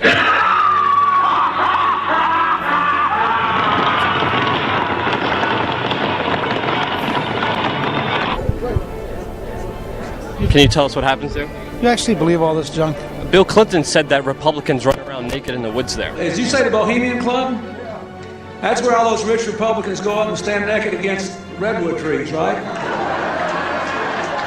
I've never been to the Bohemian Club, but you ought to go. It'd be good for you. Get some fresh air. And you don't want to know what Richard Nixon said about the place. The Bohemian Grove that I attend, one time to time, the Easterners and the others have come there. But it is the most faggot goddamn thing America ever imagined. Our San Francisco crowd because it's just terrible. I mean, I don't want to shake hands with anybody in San Francisco. That's the place you attended. It's a secret society. Can you tell us at least who invited you? You know, it's nice to know that there's some people who have fantasy lives that have nothing to touch with. Nice to have had you. Bye-bye. You can't answer the question. You're going to open up on the Bohemian Grove. Bye-bye. You might as well just answer the question. It's going to be a lot easier. People are just going to, it's going to be on YouTube. People are just going to speculate that there's something wrong unless you tell us there's nothing wrong. Come on. I'm just trying to be transparent and open. That's all I'm trying to do, Newt. And you're kind of making yourself look kind of guilty. Have you been there for the ceremony with the cremation of care? Frankly, I don't think that's something I need to talk to you about. Really? That's right. Well, I'm Alex Jones, and I snuck in there in 2000. I'm the guy that blew it wide open and got the video. It's been on national TV. Well, I disrespect you for that. You do? I do. But there's a lot of big public officials going in there. Don't we deserve to know? I don't know anything about you, and I don't know anything about your film. But if you go in there with an understanding, you violated that understanding by releasing that film, and I don't respect you for that. Really? I'm sorry. You took an understanding when you went in there that you would not do that film. And did you have an understanding when you went in there? No. Did you crash it? Yes. Yeah, and it has no trespassing signs there too, doesn't it? No, they put them up after. Oh, I'm sorry. I'm sorry, sir. I've been there before. I know what the circumstances are, and I'm sorry you violated the understandings. That was not a gentlemanly thing to do. But what about the ritual? Is the ritual genuinely?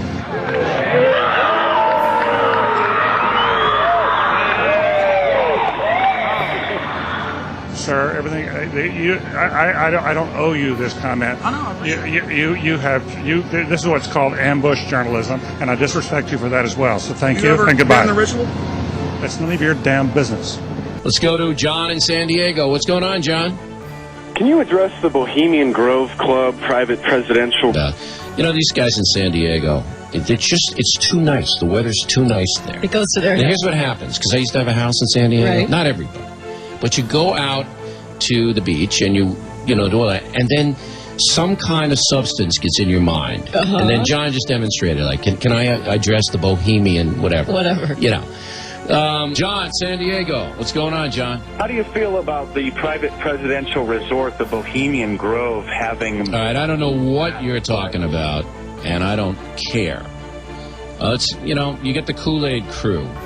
The Bohemian Grove. All right. Yale University is 300 years old this year, and were you to visit its campus, you would see that it still has exotic clubhouses, which look like tombs where Yale's legendary secret societies meet. The videotape provides a grainy glimpse into what appear to be the initiation rituals of a secret society that's been around since 1832, whose members have gone on to be leaders of Wall Street and the White House, the Senate and the Supreme Court. In the famous Skull and Bones Society, the rituals are still a secret. Even though it may seem silly to us, it seems to mean something to them, and you can't argue with the success of Skull and Bones. True. Famous alums include Senators John Kerry and John Chafee, to name two, and 3 presidents, William Taft, George Bush, and George W. Bush, who's been reluctant to talk about Skull and Bones. Does it still exist? The thing is so secret, I'm not even sure it still exists. The tape is a valuable artifact, an extremely rare view into the secret society that groomed the American ruling class for generations. You were both in Skull and Bones, the secret society. It's so secret we can't talk about it. What does that tell us? Not much, because it's a secret. Is there a secret handshake? Is there a secret code? I wish there were something secret I could manifest. 322, secret number? There are all kinds of secrets. You remember Skull and Bones from college and Bush? Were you in the same secret society as Bush? Were you in Skull and Bones? Thank you for cutting my mic. Thank you. Are you going to arrest me? Excuse me. Excuse me. What are you arresting me for? Whoa, whoa, whoa, whoa. Is anybody watching this? I'm not doing it. I want you to see. He's got a taser on his chest.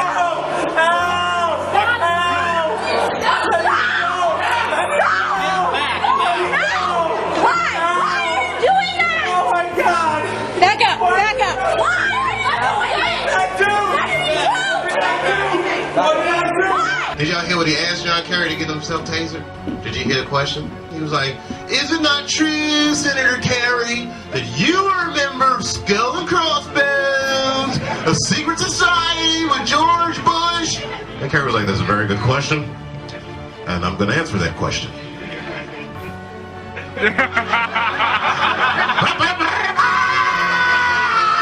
What does that mean for America?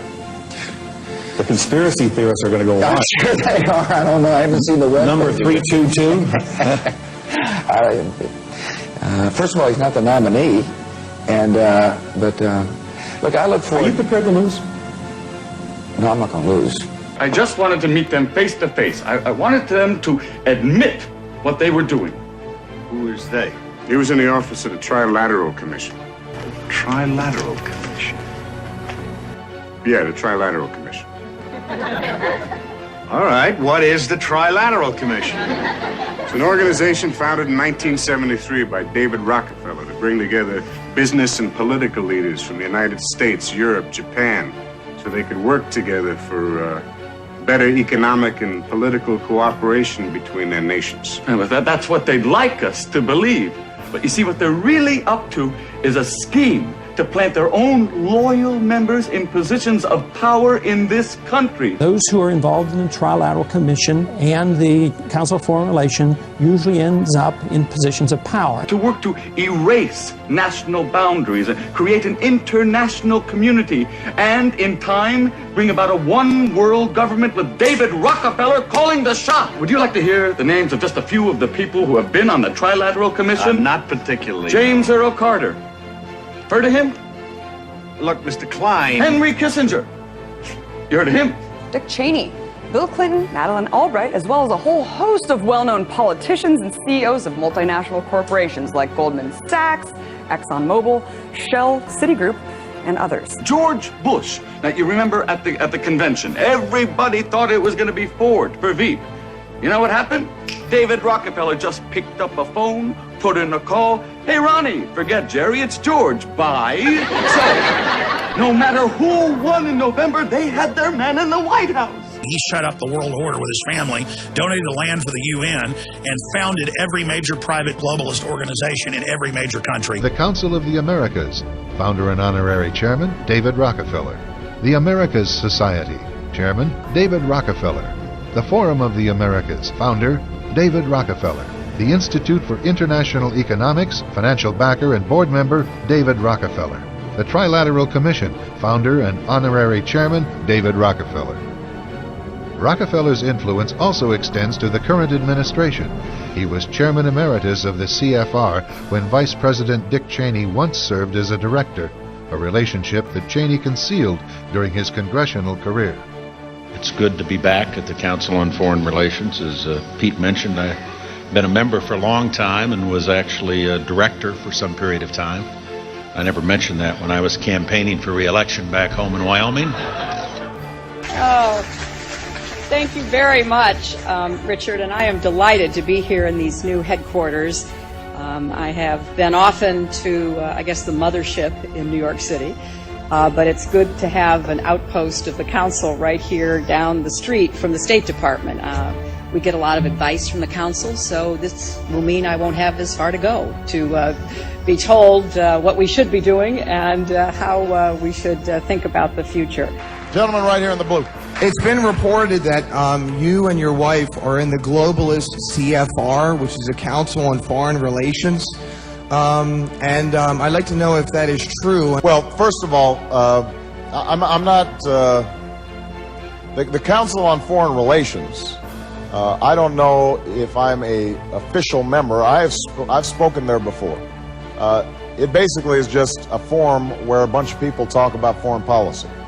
And so there's nothing, there's no official membership. I don't have a card or, you know, a special handshake or anything like that. If you've ever heard any of our call-in shows, you know that we have people that think about the conspiracy theories of people like you. You would be a poster child for these people because you have served on the board of the Council on Foreign Relations. You helped start the Trilateral Commission, and you've been to the Bilderberger groups. Well, yes, I haven't done those for years, so that's partial redemption, I suppose. But otherwise, yes. But what is belonging to all those groups? We talked about the Trilateral Commission when you were here in 1989. But what about the association with that? Are people too close in this world? People in business too close to the governments? Well, you know, there is such a thing as insidious influence. And the question is, how does it operate? Does it involve bribery? And does it involve some sort of psychological domination of individuals? I don't believe in this notion of some sort of secret societies controlling people. But of course, in any political system, there are sort of over-the-table and under-the-table arrangements. How do the American people know that 9/11 was a stage, was engineered by you, David Rockefeller, the Trilateral Commission, the CFR, and Bilderberg Group, sir? How do you know it was a stage? Okay. It's a question. Answer my question. You sponsored Al-Qaeda, sir. You are a criminal. You sponsored Al-Qaeda. In 1979, you gave him money. That's true. You're a CFR scum. You are CFR New World Order scum. You and David Rockefeller will never have a New World Order. Answer my question. Please sit down and shut up. Answer. You will never get a New World Order. Never. National sovereignty will prevail. The New World Order is going down, sir. You can laugh. Wake up, people. Wake up. Research the New World Order. This is important. Look it up. Investigate it. You mentioned something earlier that you've done that comes up right in the spot that you're sitting many times by our callers across the country. And that is a suspicion that there is a conspiracy afoot through the Trilateral Commission and the Council on Foreign Relations. You ran the Trilateral Commission for how long? About 3 years, I think. Something like that, 3 years. Not only did I run it, I helped to found it and organize it with David Rockefeller. So, if any of our viewers are conspiracy-minded, here is one of the conspirators. It's a criminal, illegitimate, foreign banking cartel that runs America. 118 people only sit on 288 corporate boards that unify kind of this media conglomerate and corporate America. So you have people involved in Kraft Foods, Monsanto, so many different things, defense corporations, the pharmaceutical industry, lobbying together, all sitting on these boards, and it really is such a small amount of people really controlling all these things from the top down. It's a big club, and you ain't in it. You and I are not in the big club. The owners of this country, the real owners, the big wealthy business interests that control things and make all the important decisions, they own you. They own everything. They own all the important land.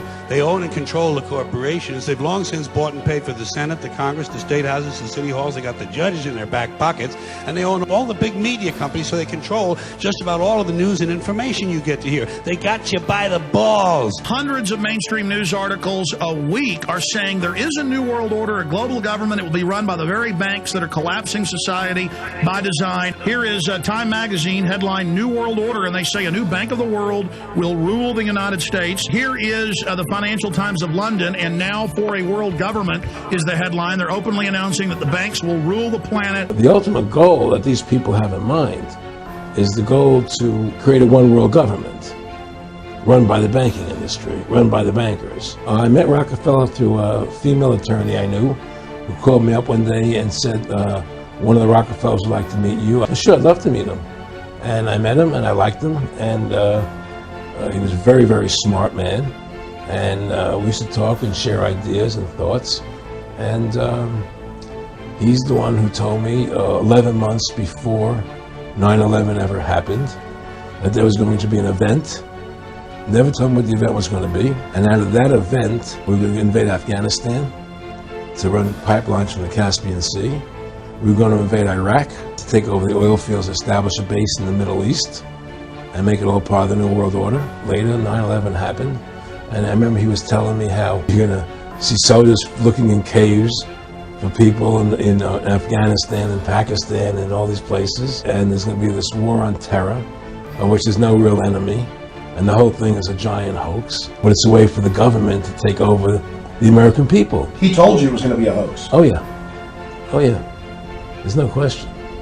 He says, there's going to be war on terror. And he's just laughing. 9/11 was done by people in our own government and our own banking system to perpetuate the fear of the American people and to subordinating themselves to anything the government wants them to do.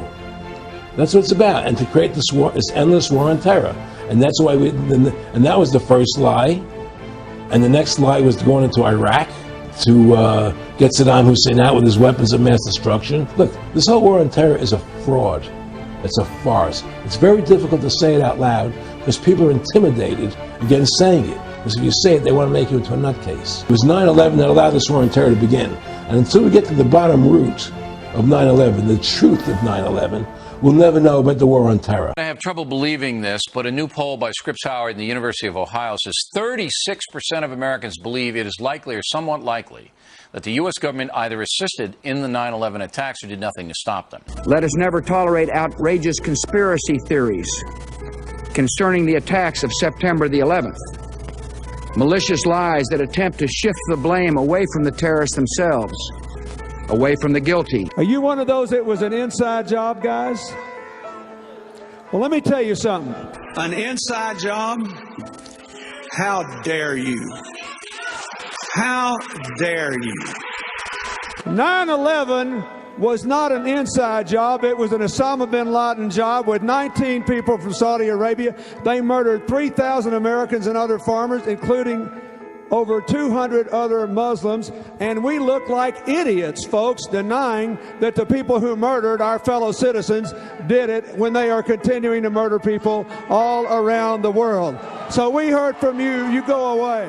Thanks for coming on. You have no evidence that the government's behind 9/11, and I frankly think it's an awful thing to allege, considering it's not true and you haven't proved that it is. I'm merely saying it is wrong, blasphemous, and sinful for you to suggest, imply, or help other people come to the conclusion that the U.S. government killed 3,000 of its own citizens, because it didn't. It is ridiculous to suggest anything other than the Al-Qaeda destroyed those buildings. Stop asking me to raise this ridiculous topic on the show and start asking your doctor if Paxil is right for you. Whatever one may feel about President Bush, that the government would deliberately kill 3,000 people. Cheney really wanted to cause the death of 3,000 people? Come on. To accuse the president of this, that's a terrible accusation to me. To say that these guys want to attack our country, in spite of the fact I don't agree with their policies, I don't agree with how they prosecuted the war on terror, but to say that they are behind it, or that they wanted to attack us and killed 3,000 Americans is so far beyond the pale to defy credulity. Anybody who thinks that 9/11 was carried out by the government isn't a truther. They're idiots. This whole idea that you have some documents which you say at least reinforce the idea that the government had advanced knowledge that 9/11 could happen. Absolutely. And didn't work to stop it. Now, I find a hard time believing you actually believe that. Oh, come off it, Jesse. No, not oh, come off it. Wait a minute. Every war fought starts with a false flag operation. You can't, in all seriousness, sit there and try and make anybody. In the Okay, Bush let me ask you this, Piers. Wait a minute. Let me ask you something. How much studying have you actually done of 9/11 other than what the government's told you and what mainstream media has told actually. you? I've been studying it for years. I was editor of a national newspaper. I've talked to people. Wait a minute. In-depth every day for 5-6 months. Really? So I know a lot about it. Well, and one then thing how I do come, know is... Let me ask you this you then. You cannot say that any member of the Bush administration knew it was going to happen or wanted it to happen. It's a ridiculous thing to say. Ridiculous. You believe that Dick Cheney, George Bush, and the whole administration should be prosecuted for their acts? You're making up Rosie O'Donnell-like scandals that says that 9/11 was an inside job.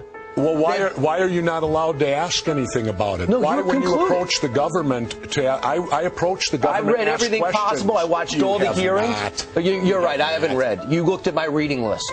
Have you read the 9/11 report? And you think it's a piece of fiction? No, I believe everything in it. I believe my government's never lied to me, have they? And you notice how if you bring up 9/11 and they have any questions about it, immediately everyone attacks you over it, tells you you're crazy, calls you Rosie O'Donnell, insult you. Why? Because I ask questions? Defense of free speech. Popular speech, the First Amendment doesn't need to be defended. It's unpopular speech is why we have that amendment. You question 9/11, you're asking unpopular speech today. According to a recent poll, 49.3% of the people in New York believe that our leaders knew the 9/11 attacks were planned and that they intentionally failed to act. Are 49.3% of us just fucking crazy? There are a group of screwballs out here, and I mean truly screwballs, who believe that we were not attacked on 9/11 by terrorists flying planes, that those people really weren't killed by terrorists, that that's not what happened. And in fact, George W. Bush was sitting somewhere in the White House basement with one of these plungers, and he blew up those buildings. That's what these people believe. They are truly crazy people. Just so you know, we're not muffling intelligent dissent here. If you hear the shouting, it's a group of demonstrators who've come. 9/11 was an inside job. Oh, get a life. Get a life. 9/11 was an inside job. This woman, we need to be clear, is an out-and-out lunatic. She's a conspiracy theorist. She's a 9/11 truther. She thinks that water fluoridation is a government conspiracy. The people who said that 9/11 didn't really happen, or that 9/11 was an inside job, that 9/11 was not actually an attack on our country, but was rather a hoax perpetrated by our government in order to enslave us or something. Yeah, Rachel, because someone who wants the truth about why things are the way they are must believe that 9/11 either never happened, or that it was a hoax, or that the government completely engineered every facet in order to enslave humanity. Because apparently it's too hard to believe that this government would not care about the lives of human beings in order to advance geopolitical goals. Is it really too hard to believe the fact that Bush and his cabinet turned a blind eye to let the attacks happen, or even ensure that they happened? A 9/11 truther. If you don't know what a 9/11 truther is, let me quickly tell you about them. The 9/11 for truth, I didn't know what that meant, that it was a real buzzword for loonies. Perhaps the most fascinating of terms that have become a pejorative for the establishment is truther. It's so-called truthers. The truthers who perpetuate the theory that the United States orchestrated the attacks on September 11th. One of the groups that I've been warning about for a very long time are these 9/11 truthers. Take the 9/11 truthers. These truthers are exactly the kind of people who want to rock this nation's foundation, tear us apart, and plant the seeds of dissatisfaction in all of us. These 9/11 truthers, who I've been telling you for years, are dangerous. I find it amazing, this kind of pejorative term truther for seeking the truth. Everybody's like, truther? You're a truther. You know, when idiots are calling brilliant people stupid, you got a real problem. If a truther is simply a person that cares about evidence and facts, no matter how ugly or uncomfortable they may be, then maybe that's a label we should all embrace. Those people who would like to destroy us are enemies like Al-Qaeda. They'd like to destroy us, and they will work with anyone. There are also people like white supremacists or 9/11 truthers that would also like to destroy the country. They'll work with anybody they can. You know, it took me about a year to start hating the 9/11 victims' families. I didn't think I could hate victims faster than the 9/11 victims. You have a warped view of this world and a warped view of this country. Well, explain that. Let me give you an example. No, I'm not going to debate this with you. Well, let me give you an example. Glick was saying without a shred of evidence that President Bush and Bush the elder were directly responsible for 9/11. Now, that kind of stuff is not only loony, it's defamation. In respect for your father... September 14th, you want to know what I was doing? Shut up. Please don't tell me to shut up. In respect for your father, who was a Port Authority worker, a fine American who got killed unnecessarily by barbarians. By radical extremists trained by this government. Respect not for the him. people of America, I'm not the people, the ruling class, the small minority. Cut his mic. Cut his mic. I'm not going to dress you down anymore. Out of respect for your father. This is our house here. If somebody comes to your house and begins spitting on the floor, you'd remove them. Glick was out of control and spewing hatred for this program and his country using vile propaganda.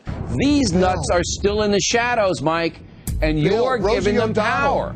Rosie O'Donnell, is she mainstream media? Yeah. Every day she's got well, listen, she just said this crap this week. And what happened to her? Tower 7. And what happened people to cheered her? For her. Her audience cheered for her, and people said, No. boy, Rosie's onto something. Tower 7 fell because we blew it up. I mean, these screwballs are among us, Bill. Rosie's not going to be on that forum much longer because of what she's doing here. Do you believe that the government had anything to do with the attack of 9/11? Do you believe in a conspiracy in terms of the attack of 9/11? I do believe that it defies physics for the World Trade Center Tower 7, Building 7, which collapsed in on itself. It is impossible for a building to fall the way it fell without explosives being involved. World Trade Center 7. World Trader 1 and 2 got hit by planes. 7, miraculously, the first time in history, it is physically impossible. And who do you think is responsible for that? I have no idea. But to say that we don't know that it imploded and it was an implosion and a demolition is beyond ignorant. Look at the films, get a physics expert here from Yale, from Harvard, pick the school. It defies reason. Let's get one. Let's get one, because that I would do it. is the unthinkable.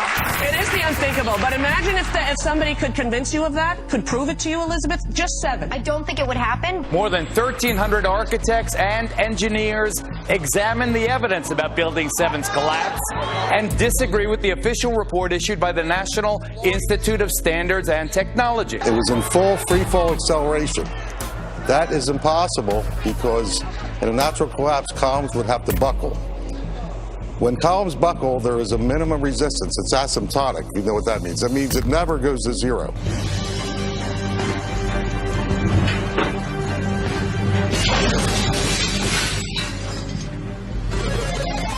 Five sheets of glass were broken in that test. Danielle and Ivan, you guessed correctly, and you each receive 1 point. The only thing that I've found that is even similar to what we're doing are people who are trying to disprove 9/11 being a terrorist attack. I have literally found probably 10 websites using an example of dropping a bowling ball through panes of glass to explain why the Twin Towers is a conspiracy. You're going to guess your way through this? I did not guess. I was up till 3 in the morning. Looking up conspiracy theories. So it's impossible. You can't reach. So here's what, I guess in layman's terms, just get my hands here, Peter. So what he's saying is that the top floor collapses, hits the next floor, hits the next floor, hits the next floor. So it's bang, bang, bang, bang. The weight of the upper floors. It would slow down. What I'm trying to say is it was in full free fall acceleration. All of its potential energy was being converted Instead of to what motion. I just described, the thing just collapsed like a pancake. Newton's third law of motion, which states that for every action, there is an equal and opposite reaction. This means that two opposing forces will neutralize each other. In a head-on collision, the two cars absorb each other's kinetic energy and transform it into physical deformation or damage. After that, the system comes to a rest, as there is no more energy to be dissipated. The top section, pushing on the bottom section, it's going to meet equal forces as it goes. Both sections are going to be demolished at the same rate. So by the time you've crushed up 15 stories below it, the top 15 stories are also going to be crushed. And so there's nothing left now to crush the rest of the building. Something of this kind is what we should have seen when the top section of the towers collapsed onto the lower one. The upper and lower sections should have mutually destroyed each other until all the energy is dissipated and the system comes to a rest. Alternatively, as shown in this experiment with 2 towers made of snow, the top section could have fallen off to the side after the initial collapse. What could not have happened is this. A little tiny chunk of the building can't possibly fall and crush the entire structure below it. This is such a simple, fundamental concept that architects and engineers were astonished in seeing it totally ignored by NIST. This is high school physics, and our whole society is being led to believe that these fundamental laws of physics, hard science, don't apply anymore. Bill, you do me a favor. On your next Radio Factor, you ask your listeners how many people think 9/11 was an inside job. You won't be able to get through the thousands of phone calls you'll get from people who believe that. They're marginal nuts. The more you look at stuff, especially specific incidents, specific events in or around the fateful day, it just raises a lot of questions. Now, as Charlie Sheen ranting like a lunatic about the September 11th attacks, now word comes that Sheen will be narrating a new film about 9/11 conspiracy theories. Doesn't surprise me. This is Charlie Sheen. The fact that, he's going to get the money to, sort of go forward with his views is what is somewhat shocking to me. And the fact that he'd even express them publicly. Your thoughts? Well, he does prove that the apple does not fall far from the very tree at all, with Martin Sheen being his father. What surprises me is Mark Cuban here. You're absolutely right. In fact, the owner of the Dallas Mavericks is funding all of this. Yeah, I always liked him. What is he doing? I don't know what in the world he is thinking about at this point in time, funding this. I don't think we should be getting behind this stuff at all, and Cuban should keep his money in his pocket. This is a disgrace to them, and Martin Sheen's kid there better watch it as far as people. I wouldn't watch anything. And this, we're looking out for you, Charlie Sheen. Don't do this. You're not going to come back from it if you do. And that's not a threat. I'm just telling you, I know the country, Bo knows the country, Gerald knows the country. We won't watch that 2.5 kids thing at all. Not going to do it any good. That if they continue to attack me personally, it only gives credence to our side of the argument. People want the truth. They want the truth. And what's been offered to us resembles nothing of the sort. We have been getting an overwhelming response to our Showbiz Tonight question of the day. Charlie Sheen speaks out. Do you agree with his assertion that there is a government cover-up of 9/11? Let's take a look at how the vote is going so far. 82% of you say yes. Only 18% of you say no. You think that's a well-informed opinion that George Bush knew about 9/11 ahead of time? This big conspiracy, the government did this. You're calling it a conspiracy theory, right? And that's what conspiracy theories are. Last time I checked, there are a lot of people today in Dallas standing on a grassy knoll still disputing the single bullet theory, and Arlen Specter is still in office. You sit there and say, let's debate the issue. What? That maybe America did bring down the towers? That maybe when all the Jews left the building, maybe they knew something that we didn't all know? You're missing my point. You're totally missing my point. It was sad because they didn't really take a look at any of the stuff I was asking them to look at, any of the evidence or any of the stuff that generated those questions, And they said, oh, he's another tinfoil hat-wearing Hollywood clown, All of the volumes and volumes of information that contradict the official story have been blacked out from the U.S. mainstream media. Why have so many of the major media outlets not talked about these alternative theories that exist behind 9/11? Why is that? Mark Twain said that in the beginning a patriot is a scarce man, hated and feared and scorned, but in time when his cause succeeds, the timid join him because then it costs nothing to be a patriot. A lot of people don't have the courage that you have, AJ. What do you think they're afraid of that's going to happen to them? They're afraid of being beaten up by the hordes of neocon intimidators who try to go out there with their Gestapo Nazi tactics to try to bludgeon everybody with their blogs and radio shows to shut up. But they've lost power because people have learned that they're a bunch of liars. They lied about the WMDs. They've lied about everything, and now their credibility is totally blown. Is it really that hard now to believe that September 11th? All right, goodbye. Yes, isn't that nutcase? Let us go to... You're a terrible American, Sean Hannity. You're a mainstream media mockingbird, a New World Order shill, and a 9/11 whitewasher. And what happened on 9/11? Why don't you educate us, oh brilliant one? 9/11 was an inside job on one level. It was purposely allowed to happen as a pretext for the war on terror. On another level, elements within the shadow government helped and made sure it were to happen for a pretext. Why don't you open your eyes? Look at Operation Northwoods, Sean Hannity. Yes, sir. A declassified government plan to commit terrorism in this country by crashing planes and blaming it on a political enemy. Yeah. Yeah. Okay, stop with the music. Let's talk about the issue seriously. George Operation Bush's phone. Northwoods. Why don't you look it up on the internet, Sean? Okay, you know, if it's on the internet, it's got to be true. No, it's a declassified document, Sean, in the National Archives, sir. I know, sir. Yeah, I know. Northwoods. Why don't you substitute the word Let me ask you a question. Iraq, and it's exactly Let me what ask you a happened on question. 9/11. Yeah, but that's not what you called about, is it, Alan? Well, let's talk about a more serious issue, Alan. the fact that 9/11... That 9/11, what, it was imploded by the government, Alan? You got it, my friend. Yeah. Operation Northwoods, declassified plan where our government planned terrorism against this country, Sean. I know. How do you explain that, Sean? I know. I just can't. You know what, George Bush... Because the government's Hang on a completely second. gone... I'm agreeing with George Bush did it. George Bush and Dick Cheney. Sure, they're Skull and Bones. Skull and Bones. Skull and Bones did it. Members. He's a Bilderberg pawn. He's an Illuminati member. Yeah. Absolutely. Goodbye. There is a group that's sending letters to our troops in Iraq and DVDs claiming 9/11 was an inside job. Oh, yeah. Yeah. And that they should rethink why they're fighting.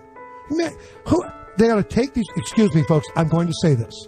We ought to find the people who are doing this, take them out, and shoot them. Really.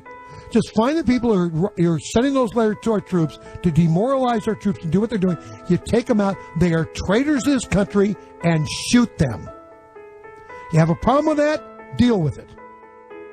But anybody who would do that doesn't deserve to live. You shoot them. You call them traitors. That's what they are. And you shoot them dead. I'll pay for the bullet. Mark Dice, the founder of The Resistance, which he calls a media watchdog group, says that the U.S. government was responsible for the September 11th terrorist attacks and that the armed forces should know it. I think that it's very beneficial that we inform them as to the true circumstances that got them in the situation How does it help they're in. I think that if they're able to make better decisions based on the facts, then they can decide to direct their lives and their careers and the positions and the direction that they want to go. I think feeding them a constant stream of propaganda is one of the most detrimental things to them and to our service. I don't even want to dignify this with a response, really. I mean, I don't think they're going to want to take the time to open mail from some fringe political sect. They're too busy winning this war in Iraq. They're too busy decimating Al-Qaeda. Why in the world would they care what you and a couple of other kooks in Southern California send them in the mail? They don't. These letters will end up in the toilet or on the firing range. They don't care about it. The only reason you could say what you're saying right now is because Marines for generations have been willing to fight for people like you to say outrageous things like you're saying, like 9/11 was an inside job. How about you take Mark Dice out and put him in the middle of the firing range? Tie him to a post, don't blindfold him, let it rip and have some fun with Mark Dice. These people are just, folks, I'm telling you, outrageous. Instead of immediately investigating the monumental failure in government, the Bush administration opposed any probe into the attacks for well over a year until mounting pressure from the victims' family members forced the issue to be addressed. President Bush signed legislation today creating an independent commission to investigate the September 11th attack on America. The president named a supporter, Dr. Henry Kissinger, Secretary of State in the Nixon and Ford administrations, to head the panel. He has a penchant for secrecy, which is not what's needed here. Several family members approached Kissinger and requested a meeting at his office in New York. Prior to the meeting, Kristen Breitweiser conducted a thorough investigation of Kissinger's potential conflicts of interest. Lori asked some very pointed questions. Would you have any Saudi American clients that you would like to tell us about? And he was very uncomfortable, kind of twisting and turning on the couch. And then she asked whether he had any clients by the name of Bin Laden. And he just about fell off his couch. Former Secretary of State Henry Kissinger stepped down from the position Friday. Will you testify before the commission? This commission? You know, I don't testify. I mean, I'd be glad to visit with them. And even the president and vice president agreed to meet with the commission, but with a catch. They insisted on meeting together behind closed doors and not under oath. President, why are you and the Vice President insisting on appearing together before the 9/11 Commission? Because the 9/11 Commission wants to ask us questions. That's why we're meeting, and I look forward to meeting with them and answering their questions. Why you're appearing together rather than separately, which was their request? Because it's a good chance for both of us to answer questions that the 9/11 Commission is looking forward to asking us, and I'm looking forward to answering them. Let's see. We have to have one story. So I'll say part, and if I get it wrong, hedge a little bit and give me the next. I want to thank the chairman and vice chairman for giving us a chance to share views on different subjects. And they had a lot of good questions. And I'm glad I did it. I'm glad I took the time. What topic did the commissioners want to spend most of the time on? Probably best that I not go into the details of the conversation. The president and vice president of the United States, don't you think they should be able to stand up and speak their own words? They should go under oath. They should be, in public. Don't you think that the families deserve to have a transcript or to be able to see what you Adam, said? you asked me that question yesterday. I got the same answer, yeah. Since when do you bring in witnesses that don't have to testify in open, where they're brought into closed-door rooms and allowed to testify together? I know you said there'll be a time for politics, but you've also said you wanted to change the tone of Washington. Howard Dean recently seemed to muse aloud whether you had advanced knowledge of 9/11. Do you agree or disagree with the RNC that this kind of rhetoric borders on political hate speech? Yeah.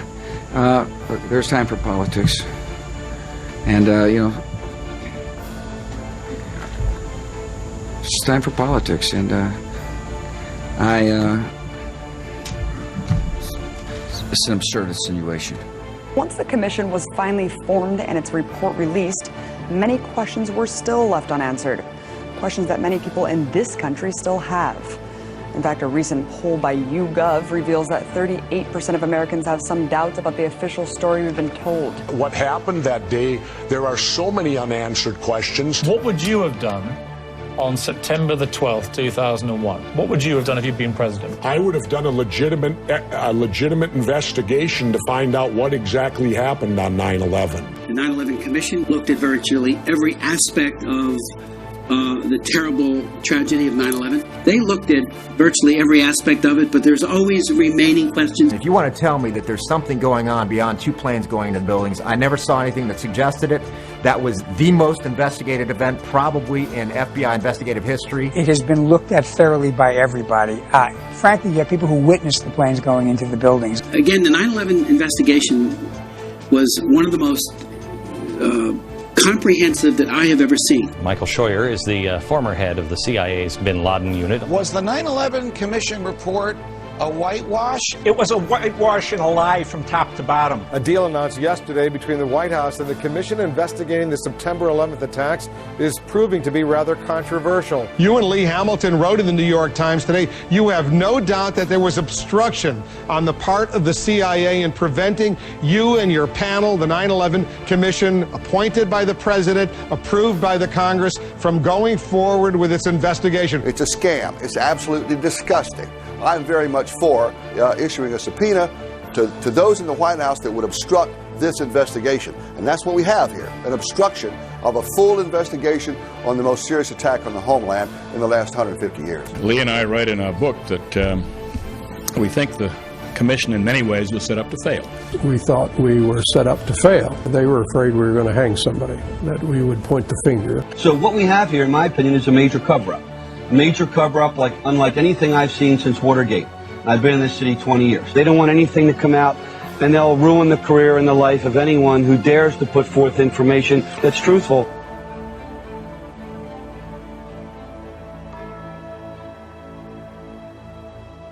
This is an attempt to prevent the American people from knowing the facts about how we could have prevented 9/11, and people are covering it up today. And we can't let it stand. So there's nothing reputable about that commission report. It's a piece of fiction. It should be discarded. It's omissions and lies. We are more than a decade after the tragedy of 9/11. Why do these truthers have such staying power? I want truth. I've been lied to. I mean, it's beyond a reasonable doubt that the 9/11 Commission did not tell this story. The family members of the people who died on 9/11, the first responders, the survivors, these people are demanding accountability. They want to know why their loved ones died. We don't just need transparency, we also need justice. The many people in New York who suffered and people all around the world who suffered from 9/11 need the truth in order to achieve closure. These kinds of theories are unusually resistant to correction. The 9/11 conspiracies have stood up to the facts disproving them. The 9/11 conspiracies have not gone away. We just want people to understand there's FBI whistleblowers, there's people within this government, there's patriots, there's citizens, family members, rescue workers, survivors of 9/11 that want their questions answered. We demand truth from our government, which we have not been getting. American people deserve to know the truth about what happened to their nation on 9/11. In every single major respect, we have proven the government's report is false. Will this 9/11 conspiracy theory become like the Kennedy assassination, analyzed for generations as an unsolved mystery? I think 20 years from now, people will look at 9/11 the way we look at the assassination of JFK today. It couldn't possibly have been done the way the government told us. The establishment viciously attacks conspiracy theories, but the truth is that many of these conspiracies are supported by legitimate evidence and warrant serious debate. While many people are losing trust in the media and waking up to the New World Order's agenda, the establishment still has a small majority under their spell. Why is it so hard for the general public to accept that conspiracies exist and that the government and corporate media would lie to cover them up?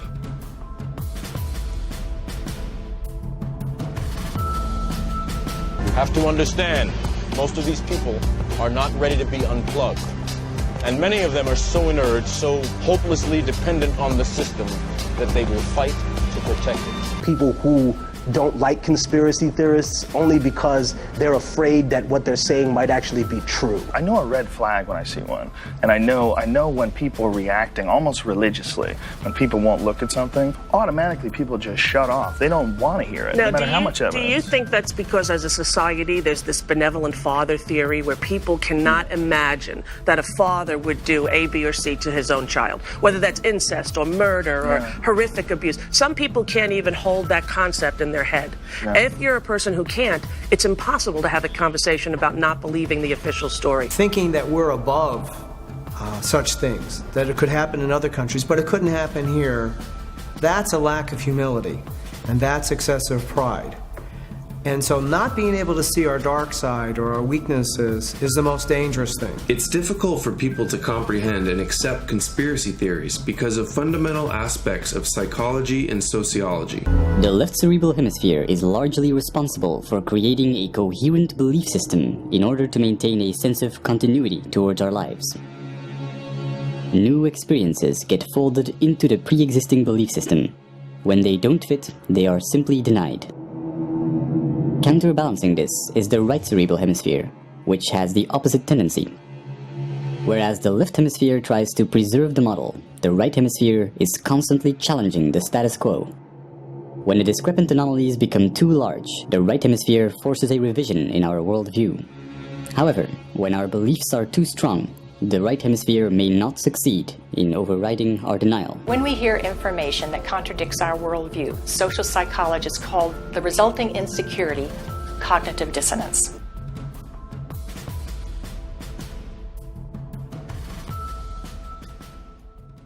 Specific neurons and neurotransmitters, such as norepinephrine, trigger a defensive state when we feel that our thoughts have to be protected from the influence of others.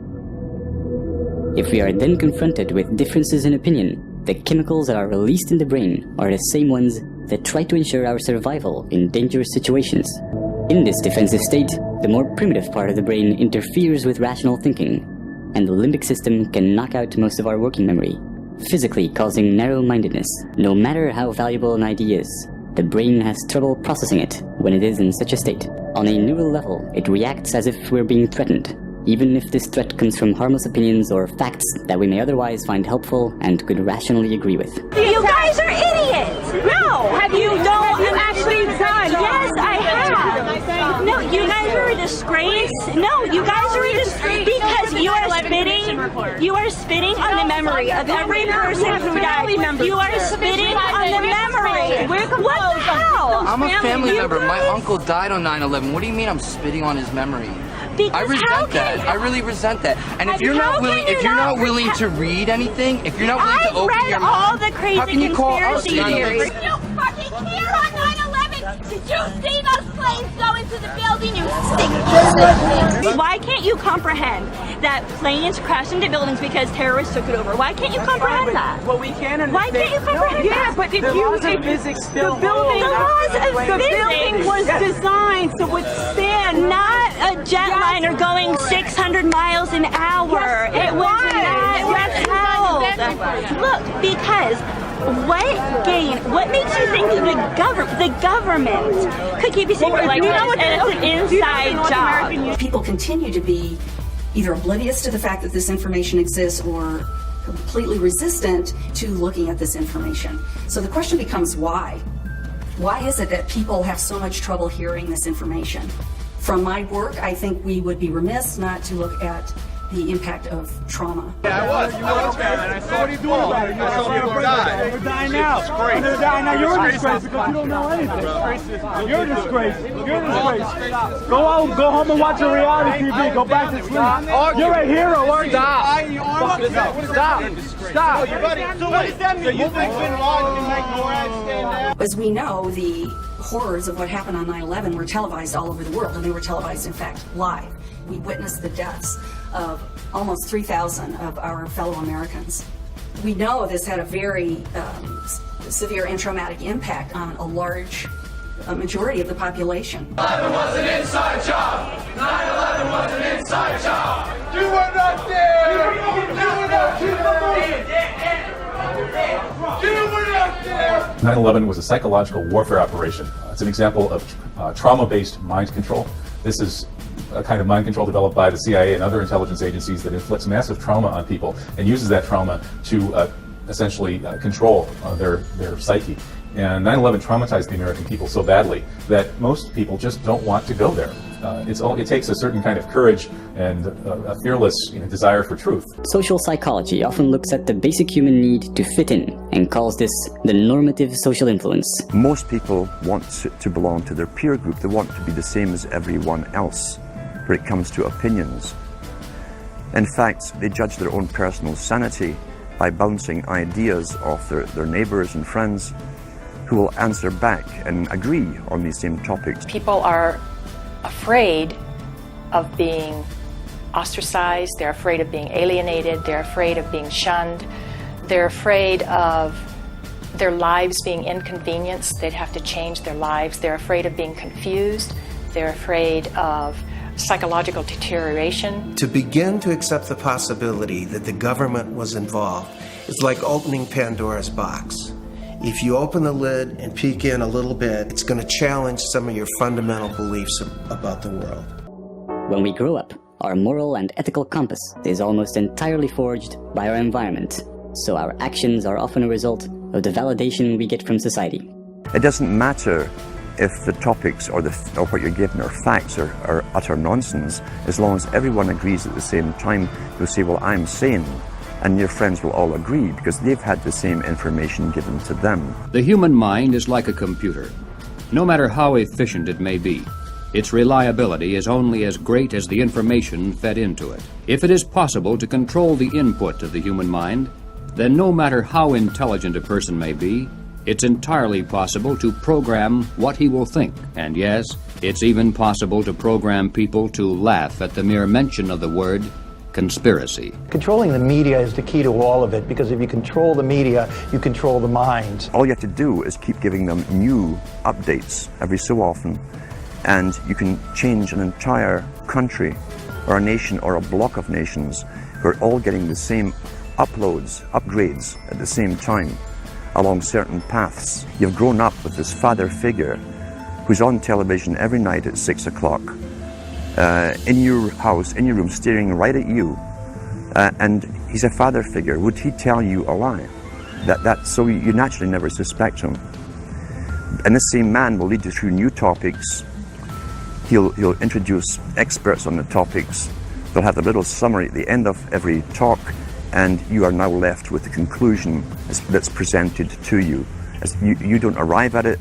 It's given to you, and it's good enough for you. The only truth you know is what you get over this tube. Right now, there is an entire generation that never knew anything that didn't come out of this tube. This tube is the gospel, the ultimate revelation.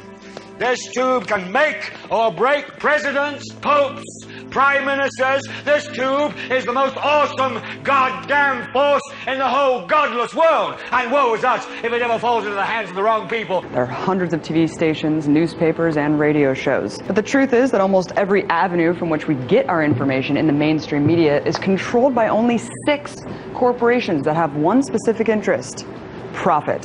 News censorship is happening every day, but not necessarily from the top down blacking out the stories, but also in the form of self-censorship, framing, backpaging, all to protect the interests of those corporate conglomerates. So who are the big 6 corporations that control nearly everything you see, hear, and read? First, there's Comcast, formerly owned by GE, which controls MSNBC, NBC, and Telemundo. And there's Disney, which owns ABC, the History Channel, and and ESPN. Next, Viacom, the parent company of MTV, Paramount, and BET. And CBS with all its affiliates. And there's News Corp, which owns Fox News, the New York Post, and the Wall Street Journal. And finally, Time Warner, parent company of CNN, Time, and People magazine, as well as Warner Brothers. And when the 12th largest company in the world controls the most awesome goddamn propaganda force in the whole godless world, who knows what shit will be peddled for truth on this network? Do you trust the American government? I have certain rules I live by. My first rule: I don't believe anything the government tells me. Nothing. And I don't take very seriously the media or the press in this country. We're nothing more than unpaid employees of the Department of Defense, and who most of the time function as kind of an unofficial public relations agency for the United States government. Let me be absolutely clear. I don't trust politicians. No one does. I don't trust the corporations in this country that you inadvertently work for every time you take this line with me. Let me tell you, the people don't trust you, and the people don't trust the media. Right. And I understand and politicians. why. In America, we are fed propaganda, and if you want to know what's happening in the world, go outside of the U.S. media, because it's owned by 4 corporations. One of them is this one. And you know what? Go outside of the country to find out what's going on in our own country, because it's frightening. Television is not the truth. We'll tell you anything you want to hear. We lie like hell. We deal in illusions, man. None of it is true. But you people sit there day after day, night after night. We're all you know. You're beginning to believe the illusions we're spinning here. You're beginning to think that the tube is reality and that your own lives are unreal. You do whatever the tube tells you. You dress like the tube. You eat like the tube. You raise your children like the tube. You even think like the tube. This is mass madness, you maniacs. See, my mind doesn't work that way. I got this real moron thing I do. It's called thinking. And I'm not a really good American because I like to form my own opinions. I don't just roll over when I'm told to. Sad to say, most Americans just roll over on command. Not me. Not me. I think it's interesting that at this time where we have so little trust in our political figures, where ordinary people have so little trust in their media, that we have to remain open-minded to any kind of possibility. I see no rational, objective discussion going on anywhere in the country. People wish to be bubbleheads. They wish to nod their head in agreement with whoever is in charge. They're too afraid to challenge authority. So that takes care of at least a majority of people.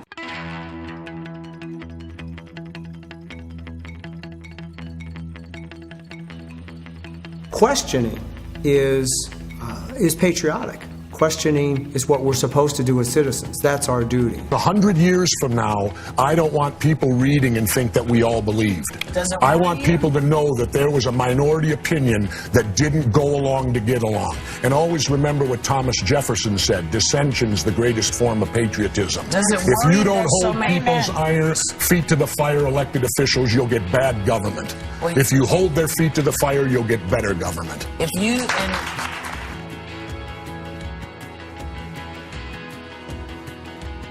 You make some very sensible points, and you make some crackpot points.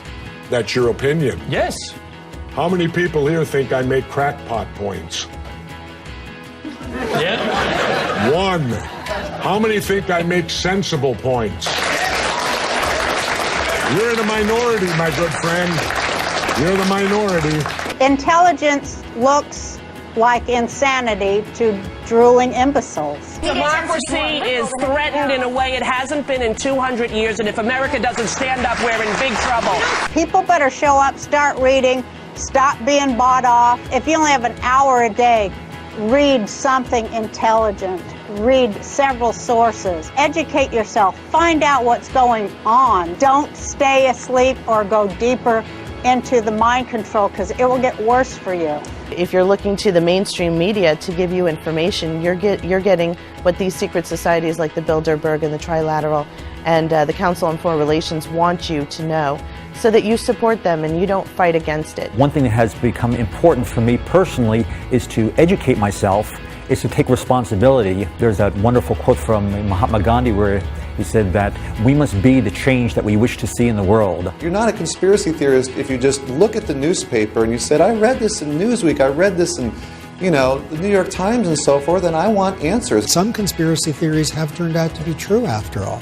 The great Gore Vidal, he said he was not a conspiracy theorist, he was a conspiracy analyst. And he said there will come a day, if it's not already here, where it will be an article of faith that there are no conspiracy theories. They would call me a conspiracy theorist. Now nobody's laughing. You can't just call us conspiracy theorists anymore and have us just shut up. And the conspiracy theory labels being replaced with, wow, these people are informed. So it's now a badge of honor. It doesn't throw the public off that the so-called authority figures of dinosaur media and corrupt government tell you, oh, don't listen to them. They're conspiracy theorists. We must expose the conspiracy to public view. If somehow every American could be made aware of the facts, if it were possible to circumvent the establishment's channels of mass communication and carry this message person to our friends and neighbors, the conspiracy would collapse like a house of cards.